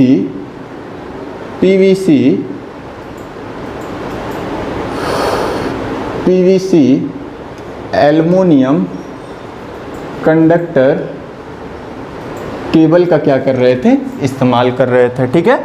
अब कितना मीटर था भाई हमारा जो है, मैंने बोला कि 10 मीटर था, लेंथ हम लोग निकाल लिए थे, ठीक है। और आपका जो दाम है, दाम कितना है, मैंने माना कि 80 रुपये जो है प्रति मीटर के हिसाब से क्या है इसका दाम है। तो टोटल आपका कितना, कॉस्ट आपकी कितनी हो जाएगी, हमारी कॉस्ट जो है 800 रुपये हो जाएगी। अब रिमार्क में आप क्या लिख लोगे, रिमार्क में जो है आप लिख सकते हो क्या चीज़ कि फॉर सर्विस कनेक्शन, मतलब क्या चीज़, सर्विस कनेक्शन के लिए, ठीक है ना। अब उसके बाद अगला नंबर आपका क्या रहेगा, मतलब क्या 13वां नंबर, 13वां नंबर आपका क्या रहेगा कि हम लोग क्या करेंगे, एरियल फ्यूज़ का इस्तेमाल करेंगे। किसका इस्तेमाल करेंगे, एरियल फ्यूज़ का इस्तेमाल करेंगे, ठीक है ना। अब यहाँ पर जो एरियल फ्यूज़ होगी उसकी कैपेसिटी कितनी होगी, करंट हमने निकाला, लगभग हमारा कितना आया, 25 एम्पियर आया। तो जो फ्यूज़ होगा वो हमारा जो है कितने एम्पियर का हम लेकर के चलेंगे, तो हमने जो है क्या किया है 30 एम्पियर तक का फ्यूज़ लेकर के चला है, ठीक है। अब कितना एरियल फ्यूज़ लगेगा भाई, तो आपका जो है जितना लाइव कंडक्टर रहेगा, मतलब फेज वायर रहेगा, उतना ही आपका फ्यूज़ लगेगा। तो कितना फ्यूज़, एक ही लाइव कंडक्टर वायर है तो एक ही क्या लगेगा, फ्यूज़ लगेगा। तो मैंने क्या लिख लिया, एक नंबर लिख लिया। और कितने का है, 50 रुपये प्रत्येक का है, तो मैंने क्या कर दिया, 50 रुपये लिख दिया, ठीक है। फिर उसके बाद अगला नंबर और आपका क्या रहेगा, तो ये आपका एरियल फ्यूज़ लग गया। फिर आपका एनर्जी मीटर के पास आपका कटआउट लगाना है, सप्लायर कटआउट लगाएगा। तो यानी कि अब अगला नंबर क्या रहेगा, कटआउट हम लिखेंगे। तो यानी कि हमने क्या लिख दिया, कटआउट लिख दिया। कटआउट कितना नंबर रहेगा, यहाँ पर भी कटआउट आपका एक नंबर रहेगा। कितने का रहेगा, तो मैंने मान लिया 85 रुपये है प्रत्येक का दाम, तो टोटल कितना हो जाएगा, 50 रुपये हो जाएगा। क्लियर है। फिर और बताओ, और अगला नंबर आपका क्या रहेगा, कटआउट लग गया। कटआउट लगने के बाद अब आपका जो है मीटर बॉक्स लगेगा। तो मीटर बॉक्स विथ कवर, ठीक है ना, कवर युक्त आपका क्या रहेगा, मीटर बॉक्स रहेगा।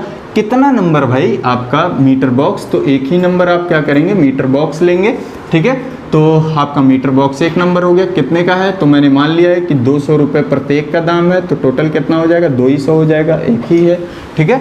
अब उसके बाद फिर और बताओ, और अगला आपका क्या होगा, और अगले अगर नंबर की बात की जाए कि भाई मीटर बॉक्स लग गया, लगा दिया, ठीक है। अब आपका जो है सिंगल फेज एनर्जी मीटर, मतलब क्या 230 वोल्ट, ठीक है, 50 hertz single phase energy meter का क्या करेंगे, इस्तेमाल करेंगे। कितना नंबर, एक नंबर, तो मैंने एक नंबर लिख दिया। अच्छा, कितने का होगा, मैंने ऐसा मान लिया है कि 2000 रुपये का है, ठीक है ना, प्रत्येक का दाम 2000 रुपये, तो मैंने क्या कर दिया, 2000 रुपये लिख दिया। फिर अब बताओ और कौन सा सामान लगेगा, एनर्जी मीटर वगैरह भी लग गया, ठीक है। अब जैसे ही अब आप केबल लेकर के आओगे तो केबल को दीवार पर स्थित करने के लिए किसका इस्तेमाल करोगे, केबल क्लिप का इस्तेमाल करोगे। तो मैंने क्या लिख दिया, केबल क्लिप लिख दिया। कितना, एक पैकेट मैंने जो है केबल क्लिप लिखा, और 100 रुपये पर पैकेट था, तो मैंने क्या कर दिया, यहाँ पर लिख दिया 100 रुपये, ठीक है। अब केबल क्लिप हो गया। अब उसके बाद फिर और बताओ अगला नंबर आपका क्या होगा, अगला नंबर आपका जो है क्या लगेगा कि भाई सीमेंट बालू का भी खर्च, मतलब ला करके करोगे तो सीमेंट बालू का खर्च भी तो लगेगा। तो मतलब क्या चीज़, सीमेंट एंड सैंड, ठीक है ना। फुल आप लोग लिखिएगा, मेरे पास जगह नहीं इस वजह से शॉर्ट फॉर्म में लिख रहे हैं। सीमेंट एंड सैंड आवश्यकता अनुसार, ठीक है ना, एलएस का मतलब क्या, आवश्यकता अनुसार। अब कितने का भाई, मैंने मान लिया है कि टोटल जो है मेरा, मैं सीधे सीधे कॉस्ट लिखूंगा, ठीक है ना। कॉस्ट में मैं क्या लिखूंगा, टोटल मेरा कितना हो गया है, 500 रुपये खर्च हुए हैं। किस पर मेरे खर्च हुए हैं, सीमेंट और बालू पर खर्च हो गए हैं, ठीक है। तो ये मेरा हो गया 500 रुपये, ठीक। तो आपको जो है इतने सारे सामग्री आपको लगाने हैं, ठीक है। और एक चीज़ और लगेगा, एक चीज़ और क्या कि जब आपका जो है ऐसे फेज वायर न्यूट्रल वायर आएगा, तो मैंने बताया होगा guard wire with reel insulator भी आपका इस्तेमाल होता है। तो अब अगर लिखना चाहो तो आप अगला लिख सकते हो कि भाई अगला मतलब क्या चीज़ कि 19वां नंबर आपका क्या रहेगा, 19वां नंबर जो है guard wire with reel insulator, ठीक है ना। कितना सेट, ये सेट के रूप में हम लोग क्या करते हैं, ले लेते हैं, तो एक सेट, ठीक है ना। और पर सेट का दाम कितना है, 500 रुपये है, ठीक है ना। तो पर सेट, यूनिट में पर सेट लिख देना। और कितना सेट भाई, आपको क्या करना पड़ेगा, रेट में क्या लिखना पड़ेगा, रेट में आपको जो है देखो ना, क्वांटिटी में हम क्या लिखेंगे, क्वांटिटी में जो है एक सेट लिख देंगे, क्वांटिटी में एक सेट हो गया, दाम में हम क्या करेंगे 500 रुपये लिखेंगे, यूनिट में हम क्या लिखेंगे पर सेट लिख देंगे, ठीक है ना। और कॉस्ट में हम क्या लिख देंगे कि भाई 500 रुपया, क्योंकि एक ही सेट प्रयोग किए हैं तो 500 रुपया। अब उसके बाद आपको क्या करना है, अब आपको जो है इन जितने ये कॉस्ट आए हैं सबको जोड़ना है, और जैसे ही जोड़ोगे आपका क्या निकल करके आ जाएगा, आपका टोटल मटेरियल कॉस्ट निकल करके आ जाएगा, ठीक है। तो आइए जोड़ते हैं, तो देखो जोड़ो कितना निकल करके आएगा। तो अब आपका जो टोटल मटेरियल कॉस्ट है वो आ गया 9000। अब आपका जो टोटल मटेरियल कॉस्ट है 9425 रुपये आ गए, ठीक है। अब देखिए यहाँ पर आपका टोटल मटेरियल कॉस्ट आ गया। अब अगला काम आपका क्या है, जैसे ही आपका टोटल मटेरियल कॉस्ट निकल गया, अब आपको जो है लेबर चार्ज निकालना है। तो लेबर चार्ज कैसे निकालोगे, जो आपका मैंने बताया कि जो टोटल मटेरियल कॉस्ट है, टोटल मटेरियल कॉस्ट का हम क्या कर दें, अगर 10% निकाल दें तो यही हमारा कितना निकल करके आ जाएगा, हमारा लेबर चार्ज निकल करके आ जाएगा। तो 10% निकालेंगे, 10/100 करोगे, ठीक है ना। तो जैसे ही 10/100 करोगे तो और हल करोगे इसको तो कितना आ जाएगा आपका जो है 942.5 रुपये आ जाएंगे, ठीक है ना। तो आपको एक राउंड फिगर लेकर के चलना है, मतलब क्या कि आप जो है 900 क्या कर दीजिएगा 43 रुपये लेकर के चलिएगा, एक एक्स्ट्रा लेकर के चलिएगा, ठीक है। तो जैसे ही लेबर चार्ज निकल करके आ जाएगा, उसके बाद हमारा काम क्या है, उसके बाद जो है हमारा काम ओवरहेड चार्ज निकालना है। तो ओवरहेड चार्ज कैसे निकलेगा, तो जो आपका टोटल मटेरियल कॉस्ट आया है, टोटल मटेरियल कॉस्ट आपका कितना आया है 9425 रुपये आए हैं, फिर प्लस जो आपका लेबर चार्ज है 943 रुपये, इनको जोड़ो और जोड़ने के बाद जो है इसका क्या कर दो 11% निकालो। तो ओवरहेड चार्ज, अब आपका ओवरहेड चार्ज आप इनको जोड़िए, जोड़ने के बाद 11% निकालिए, तो लमसम आपका कितना आ रहा है 1140 रुपये आ रहा है। तो एक राउंड ले लीजिए, मतलब 1141 रुपये आपके क्या आ जाएंगे ओवरहेड चार्ज आ जाएंगे, ठीक है ना। तो ये आपका आ गया। उसके बाद आपको क्या निकालना है, आपको जो है इसके बाद सुपरविज़न चार्ज निकालना है। तो सुपरविज़न चार्ज कैसे निकालेंगे, टोटल मटेरियल कॉस्ट 9425 रुपये प्लस लेबर चार्ज कितना है 943 रुपये प्लस ओवरहेड चार्ज कितना है 1141 रुपये है। अब इनको जो है जोड़िए और जोड़ने के बाद इनका 10% निकालिए, तो जितना आएगा वही आपका क्या हो जाएगा, यही आपका सुपरविज़न चार्ज कहलाएगा। तो अगर लेकर के चलना है, मतलब 1151 रुपये आपके क्या आ गए सुपरविज़न चार्ज, ठीक है। फिर अब इसके बाद आपको क्या करना है, कंटिजेंसी चार्ज निकालना है। तो आइए कंटिजेंसी चार्ज निकालते हैं। तो कंटिजेंसी चार्ज कैसे निकालेंगे, तो कंटिजेंसी चार्ज जो आपका टोटल मटेरियल कॉस्ट है, टोटल मटेरियल कॉस्ट आपका कितना है 9425 रुपये प्लस फिर उसके बाद आपका ओवरहेड चार्ज कितना है, ओवरहेड चार्ज आपका 1141 रुपये है। सुपरविज़न चार्ज कितना आया, सुपरविज़न चार्ज आपका जो है 1151 रुपये, ठीक है ना। और उसका आपको क्या करना है, इन सब का आपको अब क्या करना है 5% लेकर के चलना है। 5% निकालिए, 5% जितना आएगा वही आपका क्या कहलाएगा कंटिजेंसी चार्ज। कंटिजेंसी चार्ज निकल करके आ गया 585.85, ठीक है। तो राउंड फिगर लेकर के चलना है, मतलब क्या 586 रुपये मैंने क्या कर लिया कंटिजेंसी चार्ज निकाल लिया, ठीक है। अब जैसे ही कंटिजेंसी चार्ज हमारा निकल गया, अब हमारा लास्ट काम क्या है, टोटल कॉस्ट ऑफ प्रोजेक्ट निकालना। तो अब आपको क्या करना है, जितना टोटल मटेरियल कॉस्ट था और जो चार्ज था सबको क्या कर दीजिए जोड़ करके चलिए। तो 9425 रुपये, ठीक है ना। फिर प्लस 943 रुपये, फिर प्लस आपका ओवरहेड चार्ज कितना था 1141 रुपये, फिर प्लस सुपरविज़न चार्ज कितना था 1151 रुपये, फिर प्लस आपका कंटिजेंसी चार्ज कितना था 586 रुपये। अब जोड़िए, जोड़ने के बाद जितना भी कॉस्ट आएगा वही आपका टोटल कॉस्ट ऑफ प्रोजेक्ट होगा। तो 13,246 रुपये आपके क्या निकल गए टोटल कॉस्ट ऑफ प्रोजेक्ट, मतलब इस प्रोजेक्ट के टोटल कॉस्ट निकल गए। कि भाई अगर जो कंज्यूमर है उसको 5 किलोवाट तक का सर्विस कनेक्शन लेना है डिस्ट्रीब्यूशन पोल से, अगर उसकी दूरी जो है कितनी है 25 मीटर है, तो आपका जो कॉस्ट होगा टोटल कॉस्ट वो आपका कितना आएगा 13,246 रुपये। तो इस तरीके से आप क्वेश्चंस को क्या करोगे सॉल्व करोगे, ठीक है। तो आई होप क्वेश्चंस आपको समझ में आए होंगे और अगर नहीं समझ में आया तो आप पूछ सकते हैं, ठीक है। और इस टाइप के जितने भी क्वेश्चंस आपके दिए हुए हैं वो आपको ग्रुप में क्या किया जाएगा, सेंड कर दिया जाएगा। Thank you very much.